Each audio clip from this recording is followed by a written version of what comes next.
Hello guys, welcome to ఎల్టెక్స్ classes. నిన్న వీడియోలో net buffering అవుతుంది, నెట్వర్క్ ఇష్యూ వస్తుంది, ఫ్యాకల్టీ ఆడియో మరి వీడియో మధ్య లింక్ ప్రాబ్లం వస్తుందని చెప్పేసి గ్లిచెస్ వస్తున్నాయి నెట్వర్క్లో అని చెప్పేసి అన్నారు. సో దానికోసం అని చెప్పేసి ఈరోజు ఆఫ్లైన్లో రికార్డింగ్ చేసి మీకు ప్రొవైడ్ చేస్తున్నాం with the same content, with the same intense. Okay, so ఈరోజు మనం ది హిందీ న్యూస్ అనాలిసిస్ అనేది November 8న తెలుగులో డిస్కస్ చేసుకుందాం. సో దానికంటే ముందు మీకు ఆల్రెడీ చెప్తున్నాం, తెలుగు మీడియంలో సివిల్స్ గ్రూప్ 1 మరియు గ్రూప్ 2 పీపుల్ కోసం, ఆస్పిరెంట్స్ కోసం లైఫ్ టైం వ్యాలిడిటీతో ఎల్టెక్స్ అనేది November 16 నుండి నూతన బ్యాచ్ స్టార్ట్ చేస్తున్నాం. Online and offline, both online offline. So ఇది ఎల్టెక్స్ అనేది మీకు ఇంకా ఫర్దర్ ఇన్ఫర్మేషన్ కావాలనుకుంటే you can guys call this number 7893899553కి. ఈ నెంబర్ కాల్ చేసి పూర్తి వివరాలు తెలుసుకోవచ్చు. తెలుగు మీడియంలో ప్రిపేర్ అవుతున్న civils group 1 and group 2 aspirants కోసం పూర్తిగా లైఫ్ టైం వ్యాలిడిటీతో తెలుగు మీడియంలో కంప్లీట్ మెటీరియల్ కూడా ప్రొవైడ్ చేస్తున్నాం for all the subjects that we are dealing with. So అన్ని సబ్జెక్ట్స్ ఆల్రెడీ మీకు తెలుసు, ఏ సబ్జెక్ట్స్ అయితే యూపీఎస్సీ గ్రూప్ 1 ఉన్నాయో, గ్రూప్ 2లో కూడా ఉన్నాయో ఆ సబ్జెక్ట్స్కి కంప్లీట్గా తెలుగు మీడియం డాక్యుమెంట్, ఏ డాక్యుమెంట్ అవసరం లేకుండా తెలుగు మీడియంలోనే మేము మెటీరియల్ ప్రొవైడ్ చేస్తున్నాం. ఇప్పుడు ఏదైతే మీకు ఉదాహరణకి ఇప్పుడు హిందూ అనాలిసిస్ ఏ విధంగా అయితే ప్రొవైడ్ చేస్తున్నామో సేమ్ అదే విధంగా మీకు రిమైనింగ్ అన్ని సబ్జెక్ట్స్ కూడాను ప్రొవైడ్ చేయడం జరుగుతుంది. సో ఈరోజు మనం 8th November the Hindu news విశ్లేషణ స్టార్ట్ చేసుకుందాం. సో దీనికంటే ముందు ఏదైనా డాక్యుమెంట్స్ గురించి మీకు కావాలనుకున్నట్టయితే మాత్రం వీడియో కింద టెలిగ్రామ్ లింక్ పెడుతున్నాం. టెలిగ్రామ్ లింక్ జాయిన్ అవ్వండి. దాంట్లో లింక్ డౌన్లోడ్ చేసుకొని ఈ పర్టికులర్ వీడియోస్ మీరు గో త్రూ చేయొచ్చు. ఇంకా ఏదైనా తెలుగు మీడియం డెమో క్లాసెస్ కావాలనుకున్నా, ఏ విధంగా క్లాసెస్ చెప్తారనుకున్నా కూడా మీరు ఈ నెంబర్కి కాల్ చేసి మీరు డెమో వీడియోస్ కూడా చూడొచ్చు క్లాసెస్ సంబంధించి. సో దట్ మీకు క్లారిటీ వస్తుంది. గ్రూప్ 2 కోసమే కాకుండా గ్రూప్ 1 సివిల్స్ వాళ్ళకు కూడా సేమ్ ఇంటెన్స్తో ప్రొవైడ్ చేస్తే మీరు గ్రూప్ 2 లాంటివి కూడా ఈజీగా అచీవ్ చేయగలరు. ఓకే, మనం స్టార్ట్ చేద్దాం మన డిస్కషన్. అప్పుడు ది హిందీ న్యూస్ అనాలిసిస్లో ఈరోజు మొదటి వచ్చిన ఆర్టికల్ ఆర్థిక వ్యవస్థ మరియు మామ్దాని మోడల్. ఇది భారత ఆర్థిక వ్యవస్థ ఏదో ఇండియన్ ఎకానమీ ఉందో GS3 పేపర్కి, అలాగే మనకి గ్రూప్ 1 సంబంధించి గ్రూప్ తెలంగాణ మరియు ఆంధ్రప్రదేశ్ గ్రూప్ 1 సంబంధించి అక్కడ కూడా మన పేపర్ 3లో వస్తుంది. అలాగే మనకి పేపర్ 2లో కూడా తెలంగాణ మరియు ఆంధ్రప్రదేశ్లో పేపర్ 2కి సంబంధించి మనకి ఎకానమీలో కూడా వస్తుంది. Very very important article. దీంట్లో మెయిన్గా మాట్లాడిన అనాలిసిస్ చాలా ఇంపార్టెంట్గా ఆర్థిక వ్యవస్థ మరియు మామ్దాని మోడల్. మామ్దాని అనేవారు మీకు ఆల్రెడీ తెలుసు, న్యూయార్క్ మేయర్గా నెక్స్ట్ సంవత్సరం నుంచి ఎలక్ట్ కాబోతున్నారు. తను ఏదైతే కొత్త విధానాలు తీసుకొస్తున్నారు, ఆర్థిక సంస్కరణలు, వాటి గురించి చర్చ జరిగింది. సో ఆ ఆర్థిక సంస్కరణలు ఏంటి, ఆ విధానాలు ఏంటి, దాని గురించి మనం మాట్లాడుకుందాం. సో కంప్లీట్గా మనం ఏదైతే మన వెల్ఫేర్ పాలసీస్ ఉన్నాయో ఆ వెల్ఫేర్ పాలసీస్కును, అలాగే మార్కెట్ పాలసీస్కును, వాటి మధ్య అంతరాలు ఏంటి, ఇతను తీసుకొచ్చిన కొత్త మోడల్ ఏ విధంగా ఆర్థిక సంస్కరణలు తీసుకొస్తుంది, ఎంటైర్ ఎకానమీకే, నాట్ ఓన్లీ అక్కడ యుఎస్ ఎకానమీస్ కాకుండా ఎంటైర్ వరల్డ్లోన ఒక కొత్త విధానాలు తీసుకొస్తుందని చెప్పేసి మనం చెప్పచ్చు. అలాగే రెండో ఆర్టికల్ ఏదైతే ఉందో విస్తృతమైన స్పెషల్ ఇంటెన్సివ్ రివిజన్. ఇది అందరికీ తెలుసు, గత 2 నెలలుగా మనకి ఎలక్షన్ కమిషన్ ఆఫ్ ఇండియా ఏదైతే ఎలక్టోరల్ రోల్స్ ఉన్నాయో వాటి కోసం స్పెషల్ ఇంటెన్సివ్ రివిజన్ చేస్తుంది. అంటే ఎలక్టోరల్ రోల్లో కంప్లీట్గా ఓటర్ లిస్ట్ని మళ్ళీ క్రాస్ వెరిఫై చేస్తుంది. ఇది మన పాలిటీలో ఎలక్టోరల్ రిఫార్మ్స్, ఏదైతే మన ఎలక్టోరల్ రిఫార్మ్స్ ఉందో ఆ ఎలక్టోరల్ రిఫార్మ్స్ సంబంధించి వెరీ వెరీ ఇంపార్టెంట్ ఆర్టికల్. దాని తర్వాత ప్రజా ప్రదేశాల నుండి వీధి కుక్కలు తొలగించాలని సుప్రీంకోర్టు ఆదేశాలు ఇస్తుంది. అది కూడా మనం డిస్కస్ చేద్దాం. అది ఏ విధంగా సోషల్ జస్టిస్కు మరియు జంతువుల యొక్క సంరక్షణ రెండింటిని ఏ విధంగా సమతుల్యంగా ఉంచాలంటూ దాని గురించి డిస్కస్ చేద్దాం. దాని తర్వాత హాల్ ఏదైతే ఉందో హిందుస్థాన్ ఏరోనాటిక్స్ లిమిటెడ్, అది కూడా 113 యుద్ధ విమాన ఇంజన్లు అనేది GE ఏరోస్పేస్ నుంచి, అంటే ఇది కంప్లీట్గా సైన్స్ అండ్ టెక్నాలజీలో డిఫెన్స్ డీల్స్ గురించి వస్తుంది. మనకి మేజర్గా ఇది ఏమవుతుందంటే, అలాగే ఇంటర్నేషనల్ రిలేషన్స్లో కూడాను ఏ విధంగా అమెరికా చైనా మధ్య సత్సంబాలు ఏ విధంగా ఉన్నాయి, వాటితో పాటుగా ఈ సత్సంబాలు ఏ విధంగా డెవలప్ అవ్వడానికి డిఫెన్స్ సెక్టర్ ఏ విధంగా కీ రోల్ ప్లే చేస్తుంది. ఎందుకు ఆల్రెడీ మనకు తెలుసు, ఏదైతే మనము ఇప్పుడు అమెరికా మొన్న ట్రంప్ డీల్తో మనకు కొన్ని సత్సంబాలు బాగా దెబ్బతిన్నాయి. ట్రంప్ మన టారిఫ్ వార్ స్టార్ట్ చేశారు. దానికి రిటాలియేషన్గా మనం కూడా ఏంటంటే అమెరికాతో అంతకుముందు చేస్తున్న డిఫెన్స్ డీల్స్ ఏవైతే ఉన్నాయో వాటిని ఆపుతామన్నట్టుగా మనం కూడా కొన్ని ప్రకటనలు చేశాం. సో, ఈ విధంగా అమెరికా, చైనా మధ్య ఉన్న ఏదైతే ఇంటర్నేషనల్ సత్సంబాలు ఏ విధంగా దారితీస్తాయో అవి మనం డిస్కస్ చేయాలి. అండ్ వాటితో పాటుగా మనకి ఇంకో వేరేదేంటంటే ఈళ్ళిద్దరి మధ్య సంబంధాలనేది ఏ విధంగా రష్యా, ఇండియా మధ్య సంబంధాలకు కూడాను మార్పులు, చేర్పులు తీసుకొస్తాయి అనేది కూడా మనం డిస్కస్ చేద్దాం. అండ్ దాంతో పాటుగా నెక్స్ట్ ఏదైతే ముదుమలై టైగర్ రిజర్వ్ ఉందో, తమిళనాడులో ఉన్న Mudumalai tiger reserve very very important. ఆ ముదుమలై టైగర్ రిజర్వ్ నుంచి సెన్నా స్పెక్టాబులస్. ఈ సెన్నా స్పెక్టాబులస్ అంటే ఏంటి? మీకు అలాంటి క్వశ్చన్ రావచ్చు. అదొక ఇన్వేజివ్ స్పీసెస్. ఆ ఇన్వేజివ్ స్పీసెస్ ఏంటి? అది ఏ విధంగా పర్యావరణ నష్ట దారితీస్తుందో అది కూడా డిస్కస్ చేద్దాం. సో 5 ఇంపార్టెంట్ ఆర్టికల్స్ దాంట్లో మెయిన్‌గా డీటెయిల్‌గా 2 mains articles and 3 prelims article డీటెయిల్‌గా డిస్కస్ చేద్దాం. ఓకే. సో, ఆల్రెడీ దీని గురించి మీకు ఆల్రెడీ ఇదే పీడీఎఫ్ అనేది మీకు ఫర్దర్‌గా డిస్కస్ చేసిన తర్వాత సేమ్ పీడీఎఫ్ మీకు కావాలనుకున్నట్టయితే ఈ పీడీఎఫ్ మీరు Telegram channel LTX classes Telegram channel మీరు సబ్స్క్రైబ్ అయ్యి దాంట్లో మీరు డౌన్‌లోడ్ చేసుకోవచ్చు. సో దట్ మీకు అర్థమవుతుంది. ఇండియా అనాలిసిస్ నేను చెప్పిన తర్వాత సేమ్ మెటీరియల్ బేస్ చేసుకొని మీరు కరెంట్ అఫైర్స్ మెటీరియల్ రాసుకోవచ్చు. సో దట్ మీకు ఈజీగా కరెంట్ అఫైర్ ప్రిపరేషన్ అవుతుంది. అండ్ దాంతో పాటుగా మీరు ఆల్రెడీ చెప్పినట్టు తెలుగు మీడియంలో మీకు లాంచ్ చేస్తున్న గ్రూప్ 1 సివిల్స్ కోసం మరియు గ్రూప్ 1, గ్రూప్ 2 వీటి కోసం మనకి లైఫ్ టైమ్ వెల్నెస్ కోర్స్ కూడా లాంచ్ చేస్తున్నాం నవంబర్ 16 నుండి. సో దానికోసం కూడా మీరు ఎంక్వైరీ చేయొచ్చు. ఓకే. మన డిస్కషన్‌లోకి వెళ్ళిపోదాం. సో ఫస్ట్‌ది economics and a Mamdani model big apple style. ఇది ఏమిటి? ఇది రాసింది కూడా ఒక ప్రొఫెసర్, ఎకనామిక్ ప్రొఫెసరు. యాక్చువల్‌గా ఇదేంటంటే మనకి మేజర్‌గా మనకి ఎప్పుడైనా సరే ఇలాంటి ఎకనామిక్స్ అండ్ వెల్ఫేర్ డిస్కషన్ వచ్చినప్పుడు మీకు ముందుగా కొంత అర్థం కావాల్సిందేంటంటే, మీకు అంతకుముందు సొసైటీ దేని బేస్ మీద రన్ అయ్యేది? అలాగే దానికి సంబంధించి సిద్ధాంతాలు ఏ విధంగా ఉండేవి? అని చెప్పేసి మనం మాట్లాడుకోవాలి. ఫర్ ఎగ్జాంపుల్ మీరు వినుంటారు క్యాపిటలిజం, సోషలిజం, లిబరలిజం అని మీరు వినుంటారు. సో, అక్కడేంటంటే క్యాపిటలిజం అంటే ఏంటి మనం మాట్లాడుకుంటాం కదా! ఫస్ట్ మనం చూసుకుందాం. ఫస్ట్ ఆర్టికల్‌కి వచ్చినప్పుడు కల్లా ఏదైతే మనం మాట్లాడుకున్నామో మమ్దాని మోడల్ గురించి మాట్లాడుకుంటున్నాం కదా! మమ్దాని మోడల్ ఏదైతే ఉందో, ఈ మమ్దాని మోడల్ యొక్క దీనివల్ల వచ్చిన ఆర్థిక ఏదైతే ఉందో, ఆర్థిక సంస్కరణలని చెప్పొచ్చు మనం. కొత్తగా ఏ విధంగా తను తీసుకొస్తున్నారు, అది ఏ విధంగా దారి తీస్తున్నాయి దాని గురించి మాట్లాడతాం. సో, ఇది తీసుకున్నట్టయితే మనం మొదటిగా మనం డిస్కస్ చేసేది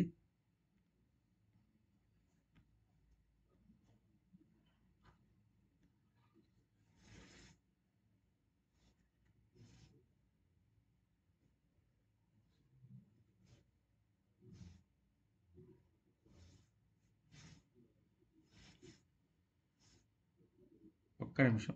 జస్ట్ ఒక్క నిమిషం.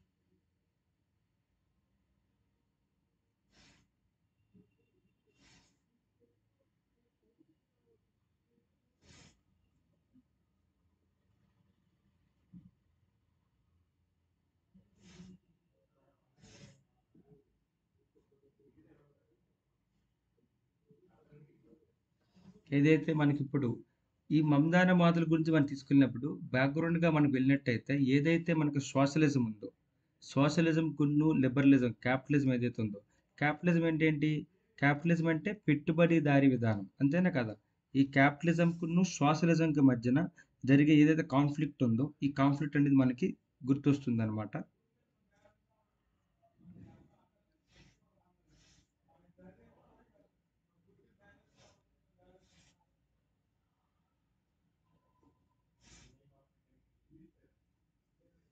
ఏదైతే సోషలిస్ట్ ఉందో దాన్ని మనం సామ్యవాదం అంటాం. ఇది క్యాపిటలిజం వర్సెస్ సోషలిజం. ఈ రెండిటి మధ్య ఏదైతే ఉందో ఆ కాన్ఫ్లిక్ట్ అనేది మనకి తీసుకొస్తుంది. అంటే ఏ విధంగా మార్కెట్ నడాలి అనే దాన్ని పెట్టుబడిదారీ విధానమా? లేకంటే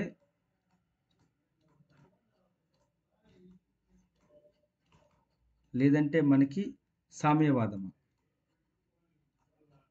ఈ రెండిటి మధ్య మనకేంటంటే ఒక కైండ్ ఆఫ్ డిబేట్ వస్తుంది. అంటే దీని మీనింగ్ ఏంటంటే ఏ విధంగా ఎకనామిక్ సిస్టమ్ నడాలి అనే దానిపైన మనకి ఇప్పుడు ప్రెజెంట్ నడుస్తుంది. ఫర్ ఎగ్జాంపుల్ మీరు క్యాపిటలిజం ఏదైతే ఉందో, క్యాపిటలిజం అనేది ఒక లిబరలిజం ప్రిన్సిపల్‌తో స్టార్ట్ అయ్యేది. అంటే ఏదైనా ఒక మార్కెట్ ఎకానమీ ఉందనుకుంటే, ఆ మార్కెట్ ఎకానమీ అనేది దాంట్లో ప్రభుత్వం అనేది తక్కువ ఇంటర్ఫియర్ అవుతుంది. ప్రభుత్వం అనేది పథకాలు ప్రవేశపెట్టడంలో గాని, వాటిలో గాని ఎక్కువ ఇంటర్ఫియర్ కాదు. అదేంటంటే మార్కెట్ ఎకానమీలో ఈ క్యాపిటలిజం ఏదైతే ఉందో, ఈ క్యాపిటలిజంలో జనరల్‌గా దీంట్లో మనం చెప్పుకునే విధంగా ఏంటంటే, ఇది కంప్లీట్‌గా మార్కెట్ ఏదైతే ఉందో, మార్కెట్‌లో పెట్టుబడుల మీద ఇది డిసైడ్ అవుతుంది. అంటే కంప్లీట్‌గా ఫర్ ఎగ్జాంపుల్ గవర్నమెంట్ అనేది మినిమమ్ రోల్ ప్లే చేస్తుంది. ఓన్లీ థింగ్ ఏంటంటే, ఏదైతే తక్కువ తనులు అంటే వెల్‌ఫేర్ స్కీమ్స్ లాంటివేమీ లేకుండా, గవర్నమెంట్ అనేది మార్కెట్‌లోనే ప్రజలు మార్కెట్ ద్వారా డిసైడ్ అవ్వాలి. దాని మీనింగ్ ఏంటి? ఫర్ ఎగ్జాంపుల్ ఏదైనా డిమాండ్ సప్లై ద్వారా రన్ అవుతుంది. దాన్నే ఫ్రెంచ్ భాషలో చెప్పాలంటే లెసెస్ ఫెయిర్ స్టేట్ అంటారు. లెసెస్ ఫెయిర్ స్టేట్ అంటే దీంట్లో మార్కెట్ ద్వారానే రన్ అయ్యేలాగా అంటే ఫర్ ఎగ్జాంపుల్ అక్కడ ఏదైనా ఒక అవసరం ఉందంటే ఒక పెట్టుబడిదారు ఎవరైనా క్యాపిటలిస్ట్ ఎవరుంటే తను పెట్టుబడులు పెడతారు. ఆ పెట్టుబడులు పెట్టి ఆ పెట్టుబడుల ద్వారా పెట్టిన తర్వాత దాని ద్వారా ప్రాఫిట్ పొందుతారు. ఈ విధంగా మార్కెట్ ఏది అవసరం ఉందో దాని దగ్గర కొత్త పెట్టుబడులు వస్తాయి. అంతేగాని ప్రజల్లోని ఎవరైతే ఉన్నారో ప్రజలకి కావాల్సిన సదుపాయాలు ఏవైతే ఉన్నాయో వాటి గురించి మాట్లాడరు. కంప్లీట్‌గా it is silent on all those things. అదే మనకి సోషలిజం తీసుకున్నట్టయితే, సోషలిజంలో కంప్లీట్‌గా ఏదైతే స్టేట్ ఉందో, స్టేట్ అంటే ఏంటి? ప్రభుత్వం. ప్రభుత్వం అనేది ఎక్కువ పాత్ర పోషిస్తుంది. అంటే ఇక్కడ సౌమ్యవాదంలో ఇక్కడైతే పెట్టుబడి క్యాపిటలిజంలో కంప్లీట్‌గా ఎవరైతే కంప్లీట్ ప్రైవేట్ ఏదైతే ఉందో, ప్రైవేట్ సంస్థ ఏదైతే ఉందో, ఈ ప్రైవేట్ సంస్థలనేవి ఎక్కువగా కీలక పాత్ర పోషిస్తాయి. అంటే ప్రతి సంస్థ గవర్నమెంట్ అనేది ఓన్లీ జస్ట్ గవర్నమెంట్ ఫార్మ్ చేయడం తప్పించి గవర్నమెంట్ స్వతహాగా ఏదైనా పెట్టుబడుల్లోను గానీ, దేంట్లో గానీ గవర్నమెంట్ అనేది తలదూర్చదు. ఓన్లీ ప్రైవేట్ రంగాలు మాత్రమే ఎక్కువ పాత్ర పోషించి మార్కెట్ విధానంగా అక్కడ మార్కెట్‌లో ఏం అవసరమో దానికి తగ్గట్టుగా వాళ్ళు పెట్టుబడులు పెట్టుకొని ఆ విధంగా ఉంటుంది. అక్కడ ఇన్ కేస్ పేదరికం పెరుగుతున్నా, ఇన్‌ఈక్వాలిటీస్ పెరుగుతున్నాయి. ఎందుకంటే అప్‌డేస్టీ మార్కెట్ విధానంలో ఎవరికైతే ఎక్కువ పెట్టుబడులు పెట్టగలరో వాళ్ళని క్యాపిటలిస్ట్‌లు అంటారు. ఈ క్యాపిటలిస్ట్ అనేవారు వాళ్ళు ప్రాఫిట్‌లన్నీ ఎక్కువ ఎంజాయ్ చేసి, లాభాలు పొంది, వాళ్ళు బాగా ధనవంతులవ్వచ్చు. పేదవాళ్ళు ఎవరైతే ఉన్నారో వాళ్ళు అసమానతలు సొసైటీలో అసమానతలు పెరిగినా, ఇన్‌ఈక్వాలిటీస్ పెరిగినా, దాని గురించి ఈ క్యాపిటలిజం అనేది అసలు పట్టించుకోదు, ఏమి మాట్లాడదు. ఇది జనరల్‌గా దీంట్లో మాట్లాడుకునేది. ఏ విధంగా ఫర్ ఎగ్జాంపుల్ ఏదైనా మార్కెట్‌లో ఇక్కడ సపోజ్ అక్కడ కొరతుంది. ఏం కొరతుంది? అక్కడ ఏదైనా వేరే కొరతుందనుకో. అక్కడ విద్య కొరత ఉందంటే, విద్య కొరత ఉంటే అక్కడ ప్రైవేటీ విద్యా సంస్థలొస్తాయి. వాటిలో కాంపిటీషన్ ద్వారా బెస్ట్ విద్య అందించడం గానీ, అలాగే అక్కడ ఆరోగ్య కొరత ఉందనుకో. అక్కడ ప్రైవేటీకరంగా హాస్పిటల్ పెడతారు. ఆ ప్రైవేటీకరణలో వాళ్ళు 4, 5 ప్రైవేట్ సంస్థలొస్తాయి. వాళ్ళు బెస్ట్ కాంపిటీషన్ ప్రకారంగా వాళ్ళేం చేస్తారంటే మెరుగైన విద్య వాళ్ళు అందిస్తారు. అంటే మార్కెట్‌లో ప్రైవేటీ సంస్థలే మాక్సిమం కీలక పాత్ర పోషించి వాళ్ళేం చేస్తారంటే దానికి తగ్గట్టుగా ప్రజలకి ఏం అవసరమో మార్కెట్టే చూసుకుంటది. దాన్ని కంప్లీట్‌గా లెసైజ్ ఫెయిర్ స్టేట్ అంటారు. మినిమమ్ ఇంటర్ఫెరెన్స్ అన్నమాట. సో, ఈ విధంగా మార్కెట్‌లో ప్రజలకేం అవసరం పూర్తిగా ప్రైవేట్ రంగాలు చూసుకునేది క్యాపిటలిజం అంటారు.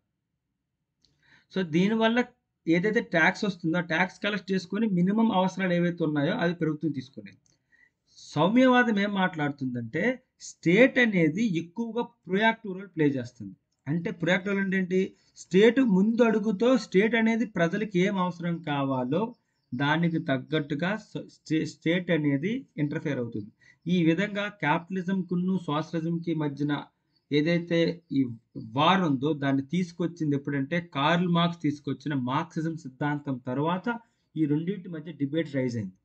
అంటే కార్ల్ మార్క్స్ ఎవరైతే ఉన్నారో ఈ క్యాపిటలిస్ట్‌ల వల్ల అసమానతలు పెరిగిపోతున్నాయి. దీనివల్ల సొసైటీలో ఇన్‌ఈక్వాలిటీస్ పెరుగుతాయి. ఎక్కువ ఓన్లీ ఎవరైతే ఉన్నారో ఈ క్యాపిటలిస్ట్‌లు ఉన్నారో ప్రైవేట్ రంగంలో వాళ్ళే లాభాలు పొందుతారు. ఇంకా పేదరికం అయిపోతారు అని చెప్పి తను తీసుకొచ్చి దానికోసం రివల్యూషన్ ఒక విప్లవం రావాలి. అలాంటి హింసాత్మక విప్లవం వచ్చినట్టుగా తర్వాతనే వీళ్ళు తొలగిపోవాలి అని చెప్పేసి తను చెప్తారు. దానికి తగ్గట్టుగా భయపడి అప్పుడు క్యాపిటలిజంలో కూడా కొన్ని సంస్కరణలొస్తాయి. రిఫార్మ్స్ వస్తాయి.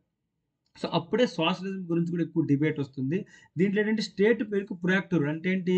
స్టేట్ అనేది కంప్లీట్‌గా నీకేంటంటే స్కూల్స్ గానీ, హాస్పిటల్స్ గానీ, ప్రభుత్వ రంగం అనేది ప్రతీదీ అంటే ఈచ్ అండ్ ఎవ్రీ సెక్టార్‌లో స్టేట్ అనేది ఇంటర్ఫియర్ అవుతుంది. సో, ఈ విధంగా నీకు సోషలిజం ఏదైతే ఉందో, సోషలిజంలో ప్రభుత్వమే అన్ని రంగాలు అంటే నీకు మొదటి నుండి ఈచ్ అండ్ ఎవ్రీ సెక్టార్‌లో ప్రభుత్వమే. ఫర్ ఎగ్జాంపుల్ నీకు స్కూల్స్ కావాలనుకో ప్రభుత్వ స్కూల్స్ పెడుతుంది. ప్రైవేట్ రంగం ఉండదు. అలాగే హాస్పిటల్ కావాలి ప్రభుత్వమే హాస్పిటల్ పెడుతుంది. టీ షాప్ కావాలన్నా ప్రభుత్వమే టీ షాప్ పెడుతుంది. సో, కంప్లీట్‌గా నీకు ప్రైవేటీకరణ లేకుండా ఉండేది సోషలిజం ఉంటుంది. ఈ రెండింటిని కాకుండా వేరేగా వచ్చింది ఏంటంటే మిక్స్డ్ ఎకానమీ అంటారు. దీంట్లో కంప్లీట్‌గా పబ్లిక్ ఏదైతే ఉందో, పబ్లిక్ అంటే ఏంటి? గవర్నమెంట్, స్టేట్ ఏదైతే ఉందో, స్టేటు ప్లస్ ప్రైవేట్ రంగాలు. 2 దీంట్లో ఏమవుతుందంటే కీలక పాత్ర పోషిస్తాయి. ప్రభుత్వం మరియు ప్రైవేట్ రంగాలు. మన ఇండియా మొదటి నుంచి మిక్స్డ్ ఎకానమీగానే కొనసాగుతుంది. అయితే ఇప్పుడు తినేం మాట్లాడుకున్నారంటే, ఇతను ఈ ఆర్టికల్‌లో ఇద్దరి యొక్క వాళ్ళ యొక్క సంస్కరణ గురించి మాట్లాడడం జరిగింది. దాంట్లో ఫస్ట్ పర్సన్ ఎవరైతే ఉన్నారో తను జాన్ రాల్స్ ఆఫ్ జస్టిస్. రెండోది పారెటో. ఈ ఇద్దరు ఏం చెప్పారంటే, పారెటో అనే పర్సన్ మార్కెట్ డ్రివెన్ సొసైటీ ఉండాలని చెప్పేసి తను చెప్పారు. అదే వేరే విధంగా మనకిప్పుడు ఏదైతే జాన్ రాల్స్ ఉన్నాడో, రాల్స్ సిద్ధాంతం ప్రకారం వెల్ఫేర్ మీద ఎక్కువ ఫోకస్ పెట్టాలన్నారు. అంటే ఏం జరిగింది? ఈ క్యాపిటలిజం ఏదైతే ఉందో, ఈ క్యాపిటలిజం నుంచి తరువాత ఏమొచ్చింది? వెల్ఫేర్ పాలసీస్ వచ్చాయి. ఈ వెల్ఫేర్ పాలసీస్ ద్వారా అంటే ఏంటి? వెల్ఫేర్ ద్వారా ఏంటంటే ప్రజలకి కావలసిన ఏదైతే ఉన్నదో ప్రభుత్వం మనం చూసుకున్నాం. మన పెన్షన్ గానీ, చూసుకొని పింఛన్ ఇవ్వడం గానీ, అలాగే ఏదైతే డిఫరెంట్‌గా మనకి ఏదైతే సంక్షేమ కార్యక్రమాలు జరుగుతుందో, ఆ సంక్షేమ కార్యక్రమాల్లో ఎక్కువగా ప్రభుత్వం అనేది కీ రోల్ ప్లే చేయాలి.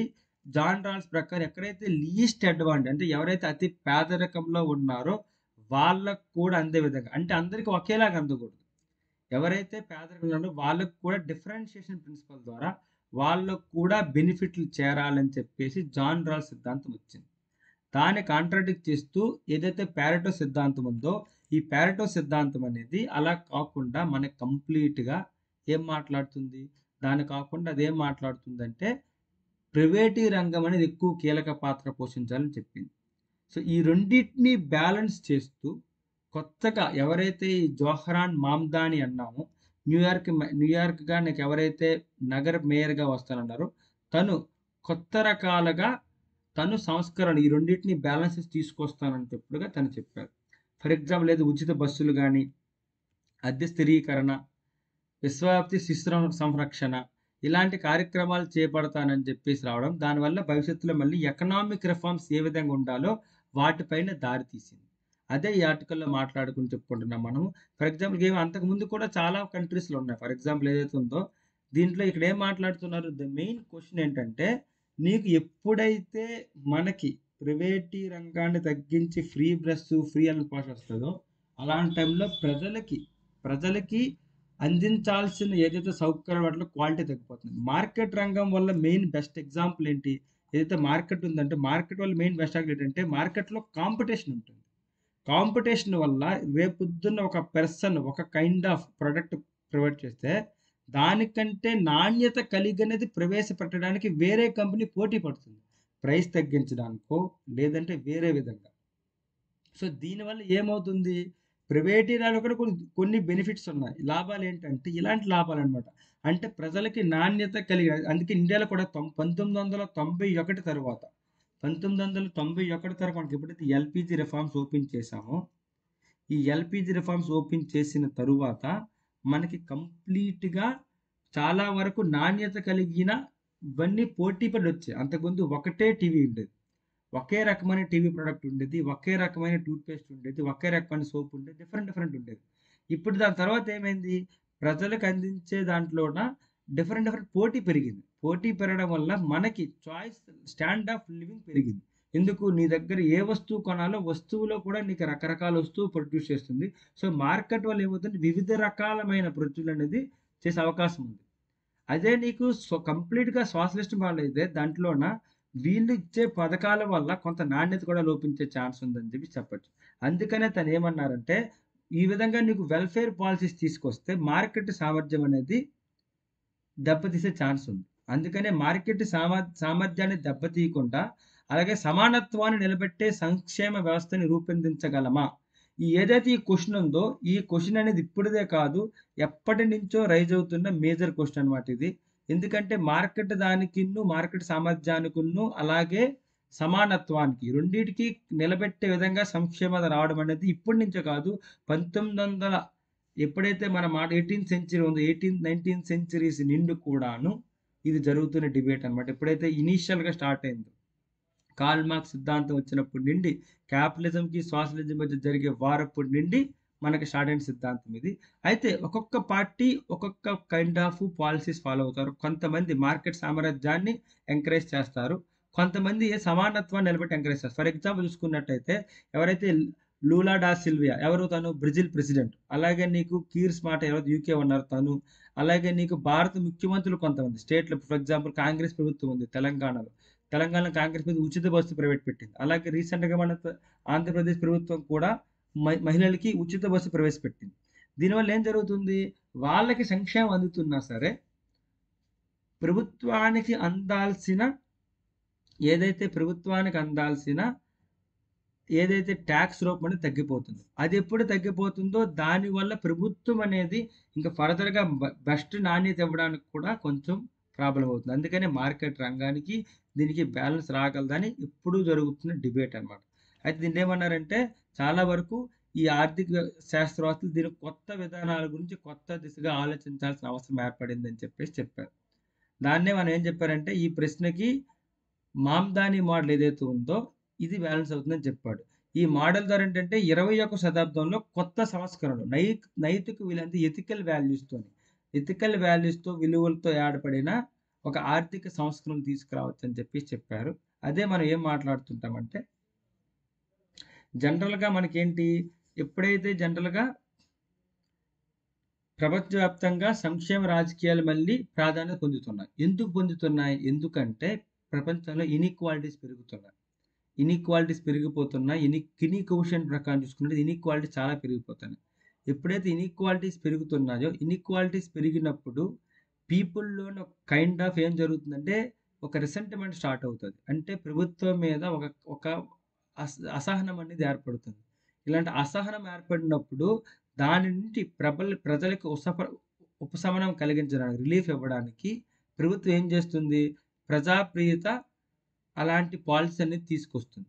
వాటిని దాటి మనం తీసుకురావాలని చెప్పేసి తను ఏదైతే మామ్దాని మోడల్ ఉందో ఈ మామ్దాని మోడల్లో కంప్లీట్గా కంపాషన్ అంటే కరుణతో కూడింది, అలాగే వ్యవహారికత, ప్రాగ్మటిక్. ఎందుకంటే కంప్లీట్గా నువ్వు వెల్ఫేర్ పాలసీస్ ఇచ్చేస్తే దానివల్ల నీకేమవుతుంది, ఏదైతే మార్కెట్ రావాల్సిందో అది కూడా తగ్గిపోతుంది. ఆ రెండింటికి తగ్గించగలరా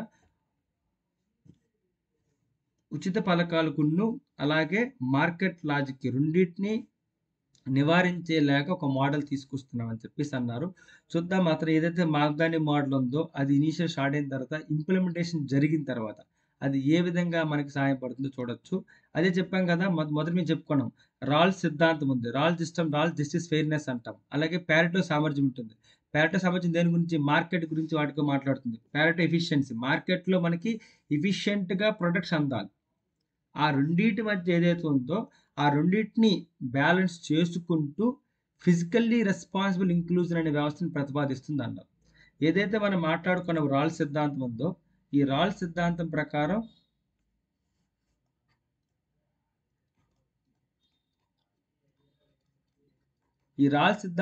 ఏం మాట్లాడుతుంటే జస్టిస్ అనేది ఫెయిర్నెస్ అని చెప్తాడు. ఏదైతే సామాజిక న్యాయం ఉందో అది ఫెయిర్నెస్గా ప్రొవైడ్ చేయాలి. అంటే ఏంటి, ఎవరెవరైతే లీస్ట్ అడ్వాంటేజ్ అంటే అతి పేదరికంలో ఉన్న వాళ్ళకి కూడాను లీస్ట్ అడ్వాంటేజ్ సొసైటీ అంటారు వాళ్ళని. ఈ లీస్ట్ అడ్వాంటేజ్ సొసైటీ ఎవరైతే ఉన్నారో వాళ్ళకి బెనిఫిట్ అందేలాగా ఉండాలని చెప్పేసి జస్టిస్ ఫెయిర్నెస్ మాట్లాడుతుంది. అదే కంప్లీట్గా వెల్ఫేర్ గురించి మాట్లాడుతుంది అనమాట. ఇతను మాట్లాడేదంతా వెల్ఫేర్ సిద్ధాంతం గురించి. ఏదైతే ప్యారెటో ఉన్నాడో ప్యారెటో అనేది మార్కెట్ ఎఫిషియన్సీ గురించి మాట్లాడుతుంది. ఈ రెండింటిని బ్యాలెన్స్ చేస్తూ ఒక కొత్త రకమైన సిద్ధాంతాన్ని మామ్దాని తీసుకొచ్చాడని చెప్పేసి ఈ ఆధర్ అనేది ఈ మామ్దాని మోడల్ గురించి మాట్లాడుతుంది. దీంట్లో వెల్ఫేర్ గురించి మాట్లాడుతుంది, అలాగే మార్కెట్ యొక్క ప్రాగ్మటిజం కూడా మాట్లాడుతుంది. ఎందుకంటే కంప్లీట్ వెల్ఫేర్ పాలసీ నువ్వు తీసుకొస్తే ప్రభుత్వానికి భారం పెడుతుంది. దాన్ని ఫిజికల్ రెస్పాన్సిబిలిటీ అంటారు.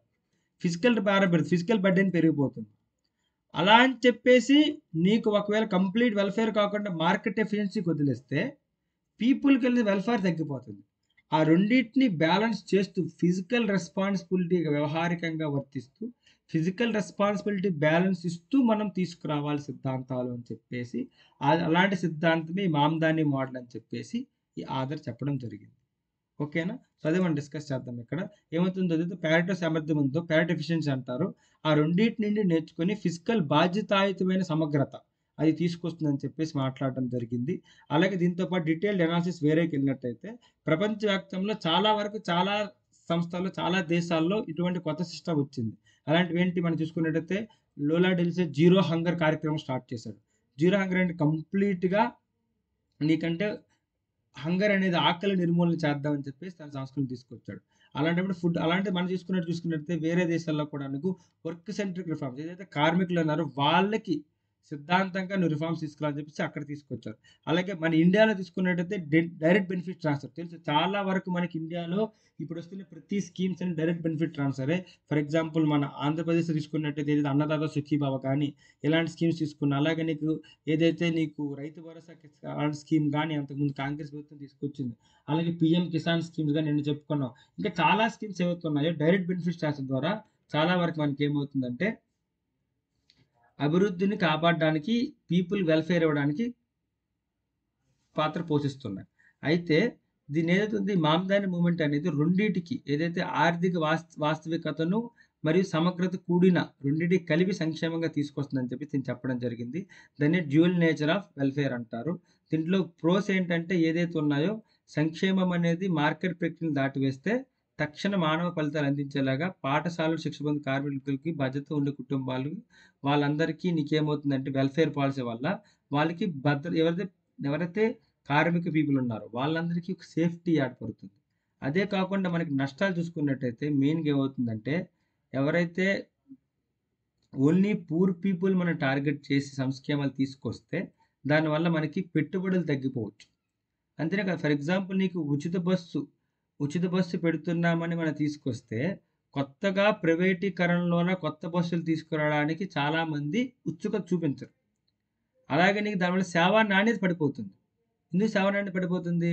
ఫర్ ఎగ్జాంపుల్ మొన్న కూడా మనం చూసుకున్నట్టు ఎవరెవరైతే ఇప్పుడంతా నీకేమవుతుంది ప్రతి ఒక్కళ్ళు ఉచిత బస్సు ఇచ్చారు కదా అని బస్ సర్వీస్‌ని వాడడం వల్ల అందరూ బసెస్ వాడడం వల్ల సేమ్ బస్ నంబర్‌లు పెంచలేకపోయాం. సో, దీనివల్ల ఏం జరుగుతుంది? ఉన్న బస్సులోనే ఇరుకిరుగ్గా వెళ్తున్నారు జనాలందరూ. చాలా అంతకుముందేంటి చాలా ఫ్రీగా వెళ్లారు. ఎందుకంటే నాట్ ఓన్లీ బస్సులు, అదే బస్సులు సేమ్ చార్జ్ ప్రొవైడ్ చేస్తున్నాయి. ఏదైనా మ్యాక్సీ క్యాబ్ ఉంది అది సేమ్ చార్జ్ ప్రొవైడ్ చేస్తున్నప్పుడు అందరూ రెండిటిని యూజ్ చేసేవాళ్ళు. ఇప్పుడు అందరూ బస్సుకే వెళ్దామని చూస్తున్నప్పుడు బస్సులనేది బస్సు నంబర్లు తక్కువ. ప్రజలనేది బస్సు వినియోగం తీసుకుని చాలా ఎక్కువ.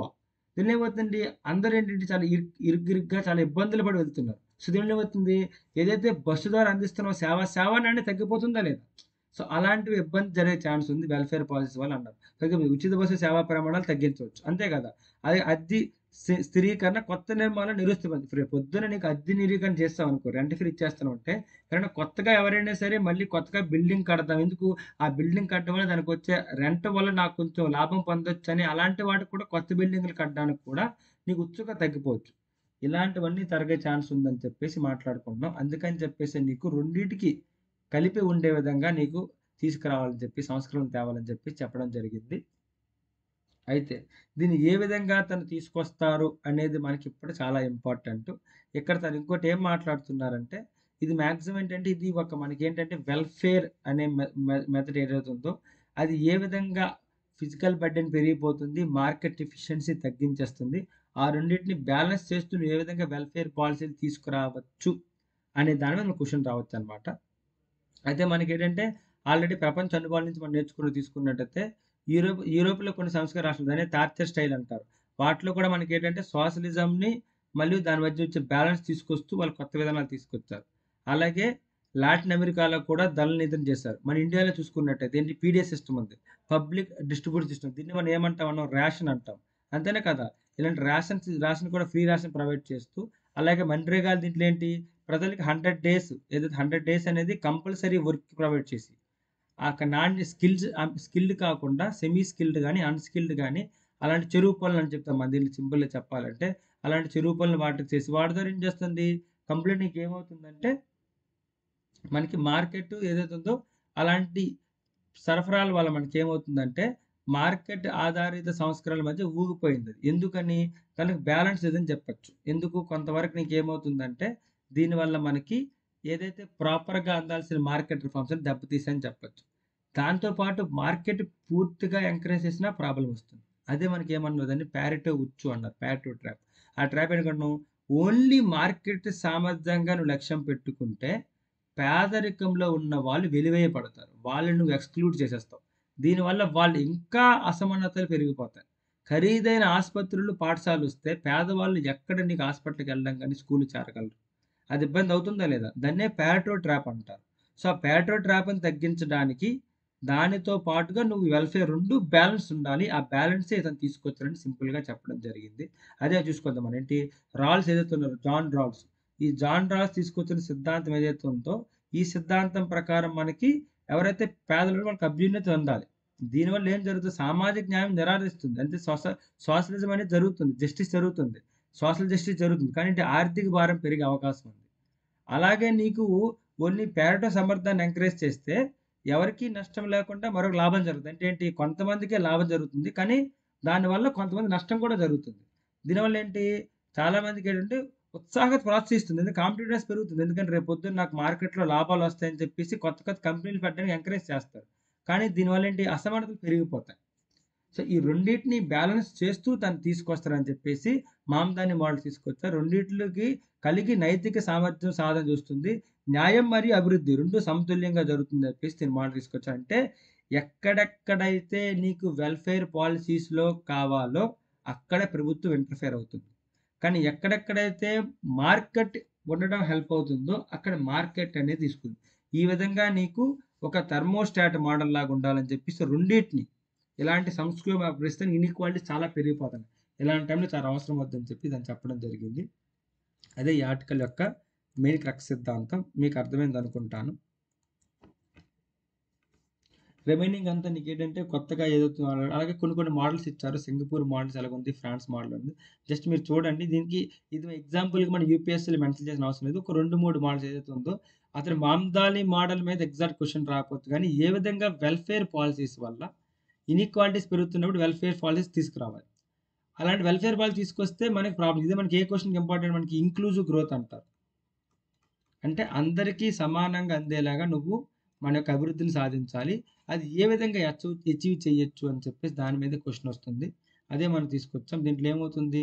దీంట్లో మనం చెప్పిన కైండ్‌నెస్ అవార్డులో మనకి ఆహారం మరియు నివాస భద్రత, విద్య, ఉపాధి అవకాశాలు, డిజిటల్ ఆరోగ్య వీటినన్నిటిని మీరు అందించే విధంగా తీసుకురావాలని చెప్పి దాన్నే కరుణ అనేది అభివృద్ధికి విరుద్ధం కాదు. అంటే నువ్వు ప్రొవైడ్ చేయడం వల్ల అది అభివృద్ధి విరుద్ధం కాదు. కానీ ఏంటి ఎక్కడెక్కడైతే మార్కెట్ అవసరమైన మార్కెట్‌కి కూడా నువ్వు బూస్ట్ ఇవ్వాలని చెప్పేసి మనం అదే బూస్ట్ అనే ఉత్సాహం అందించాలని చెప్పేసి తను మాట్లాడడం జరిగింది. అది ఈ ఆర్టికల్ యొక్క మెయిన్ ఇంపార్టెంట్. ఇంతకు మించి ఆర్టికల్ మీరు జనరల్‌గా చెప్పాను కదా! దీంట్లో పెట్టుబడి విధానం కాదు. అలాగే క్యాపిటలిజంకి గాను ప్రోగ్రామ్డ్ కంపాషన్ ఉండాలని చెప్పి దాన్ని చెప్పడం జరిగింది. అదే మనం క్వెషన్ అదే చెప్పాను. సంక్షేమ ఆర్థిక శాస్త్రం అనేది పాపులిజం దాటి ప్రోగ్రామ్డ్ కంపాషన్‌లోకి కదలాలి. రాల్స్ న్యాయ సిద్ధాంతం మరియు ప్యాటో సామర్థ్యం మధ్య మామ్దాని మోడల్ అనేది ఏ విధంగా సమతుల్యతని తీసుకొస్తుందని చెప్పేసి అన్నారు. మీరు ఎగ్జాంపుల్‌గా మీరు ఏ విధంగా అసలు కంపాషన్ ఏ విధంగా లిబరలిజం, క్యాపిటలిజం మధ్య ప్రాబ్లమ్స్ ఏంటో అది మాట్లాడుతూ ఆ విధంగా మీరు తీసుకురావచ్చనమాట. ఓకేనా? ఇది మనం చెప్పేది ఫస్ట్ ఆర్టికల్ అనేది. 2 ఆర్టికల్‌కి వచ్చేటప్పుడు చూసుకున్నట్టయితే a wider SIR has momentum but it is still a test case. ఇది ఎవరు రాసారంటే ఒక ఫార్మర్ ఎలక్షన్ కమిషనర్ ఎవరైతే ఉన్నారో తను రాసారు. ఫార్మర్ డైరెక్టర్ జనరల్ ఆఫ్ భారత ఎన్నికల సంఘం ఏదైతే ఉందో దానికి తగ్గట్టుగా రాసారు. దీంట్లో మెయిన్‌గా చూసుకున్నట్టయితే ఈ ఎన్నికల సంఘంలో మెయిన్‌గా మనం చెప్పుకున్నట్టయితే దీంట్లో ఏదైతే స్పెషల్ ఇంటెన్సివ్ రివిజన్ చేస్తున్నామో, ఈ స్పెషల్ ఇంటెన్సివ్ రివిజన్ అనేది ప్రస్తుతానికి ఇది చాలా వరకు ఎలక్టోరల్స్‌లో చాలా వరకు మొన్న అభియోగాలు జరిగాయి. ఎటువంటి అభియోగాలు జరిగాయి? ఎటువంటి అభియోగాలంటే ఎవరెవరో తెలియని వాళ్ళ పేర్లు కూడా నీకు ఓటర్ లిస్ట్‌లో యాడ్ అయ్యున్నారు. అలాగే రీసెంట్‌గా రాహుల్ గాంధీ గారు కూడా బ్లేమ్ చేశారు. ఏమని? ఓ బ్రెజిల్ మోడల్ తన ఫోటో ఐడీతో ఇక్కడ ఓటు హక్కు ఒకటి ఉంది. తను 21 సార్లు ఓటు హక్కు వినియోగించుకున్నట్టు చూపించారని చెప్పారు. అంటే ఈ విధంగా ఫేక్ ఓటర్ ఐడీస్ ఏవైతే ఉన్నాయో అవి ఉన్నాయని చెప్పేసి అన్నారు. దానికోసం ఎలక్టోరల్ ప్రాసెస్ ఏదైతే ఉందో ఆ ఎలక్టోరల్ ప్రాసెస్‌ని తను మార్పు తీసుకొచ్చే విధంగా ఎలక్షన్ కమిషన్ ఆఫ్ ఇండియా అనేది కొత్తగా ఈ స్పెషల్ ఇంటెన్సివ్ రివిజన్ తీసుకొచ్చింది. అంటే ఏంటంటే దీనివల్ల సవరణలు తీసుకొస్తుంది. దేనికోసం ఇది? ఇది ఒక చరిత్రాత్మక చాలా ఇంపార్టెంట్ ఘట్టం ఇది. మీకు జనరల్‌గా ఈ క్వెషన్ దేని మీద రావచ్చంటే ఎలక్టోరల్ రిఫార్మ్స్. దాన్నే ఎలక్షన్ రిఫార్మ్స్ అంటారు. చాలా చాలా చాలా ఇంపార్టెంట్. ఏదైతే ఎలక్షన్ రిఫార్మ్స్ ఉన్నాయో, ఈ ఎలక్షన్ రిఫార్మ్స్ అనేది ఏ విధంగా భారతదేశంలో ఈ ఎలక్షన్ కమిషన్ ఆఫ్ ఇండియా అనేది, భారత ఎన్నికల సంఘం అనేది ఏ విధంగా కొత్త రకమైన ఎన్నికల సంస్కరణ తీసుకురావాలి. దేనికోసం? ప్రజాస్వామ్యాన్ని టు స్ట్రెంథెన్ ది ప్రజాస్వామ్యం. ఏదైతే మన ప్రజాస్వామ్యం ఉందో, ఈ ప్రజాస్వామ్య డెమోక్రసీని కాపాడడానికి ఏ విధంగా సంస్కరణలు తీసుకురావాలి. దానికోసం ఎలక్షన్ కమిషన్ ఆఫ్ ఇండియా తీసుకుంటున్న చర్యలు ఏంటి అంటే, వన్ ఆఫ్ ది ఇంపార్టెంట్ చర్యలు ఏంటి? ఇది స్పెషల్ ఇన్సెంటివ్ రివిజన్ అనమాట. సో దీని గురించి మనం మాట్లాడాలి. మీరు నెక్స్ట్ ఎప్పుడైనా సరే ఎలక్షన్ మీద క్వశ్చన్ వచ్చినప్పుడు ఖచ్చితంగా ఇది మెన్షన్ చేయాలి. Very very important. ఏం మాట్లాడుతుంది దీంట్లో?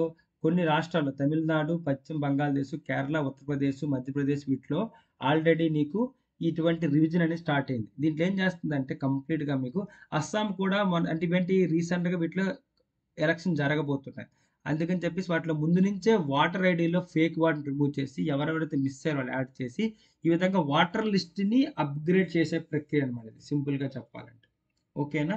సో దీన్ని ఆల్రెడీ ఏదైతే ఎలక్షన్స్ జరగబోతున్నాయో, ఎలక్షన్ జరగబోతున్న రాష్ట్రాల్లో ఈ ఎస్ఐఆర్ స్టార్ట్ చేశారు. ఆల్రెడీ బీహార్ అనేది ఒక ప్రోటో మోడల్ అనమాట. ఫస్ట్ ఇక్కడ స్టార్ట్ చేసి ఇది సక్సెస్ అయినట్టయితే మాత్రం దాన్ని తరగాగా వేరే రాష్ట్రాలు ఇంప్లిమెంట్ చేద్దాం అని చెప్పేసి అనుకున్నారు. అస్సాం ఇంప్లిమెంట్ చేసింది. ఎందుకంటే Assam already national register citizen ఏదైతే ఉందో దాని మీద ఆల్రెడీ చిన్న ఏదైతే జ్యుడిషియల్ పరంగా చట్టపరంగా చిన్న ఇష్యూస్ ఉన్నాయి కాబట్టి అక్కడ కాకుండా రిమైనింగ్ అన్ని రాష్ట్రాల్లో వాళ్ళు చేస్తామని తీసుకున్నారు. ఇది ఏంటంటే దీనివల్ల ఖచ్చితమైన మరియు సమగ్ర ఓటర్ జాబితాని సిద్ధం చేయడం. ఇది చాలా చాలా చాలా ఇంపార్టెంట్. ఎలక్టోరల్ రిఫార్మ్స్‌లో ఓటర్ ఐడీని తీసుకురావడానికి వాళ్ళని ఏదైతే కంప్లీట్‌గా ఫేక్ ఐడీస్ ఉన్నాయని చెప్పేసి చాలామంది opposition parties election commission blame చేస్తున్నారు కదా! దాని నుండి దీన్ని రూపుమాపడానికి స్వచ్ఛమైన, ఖచ్చితమైన, సమగ్ర ఓటర్ జాబితా. అంటే ఖచ్చితంగా దీంట్లోని ఎవరెవరైతే ఏ ఏ నియోజకవర్గంలో ఉన్నారో ఆ కాన్స్టిట్యుయెన్సీలోని ప్రతి ఒక్కరిని యాడ్ చేసేలాగా ఎక్స్ట్రా పీపుల్ ఎవరైతే ఫేక్ అకౌంట్ డిలీట్ చేసేసి ఈ విధంగా ప్రాపర్‌గా ఎన్నికలు జరిగే విధంగా ఒక జాబితాని తయారు చేసుకోవడం అనేది ఈ పర్టిక్యులర్ యొక్క సిద్ధాంతం. Very very very important. అయితే దీన్ని ఏ విధంగా తీసుకొస్తుందని మాట్లాడుకున్నాం. అయితే దీంట్లో ఏమవుతుంది?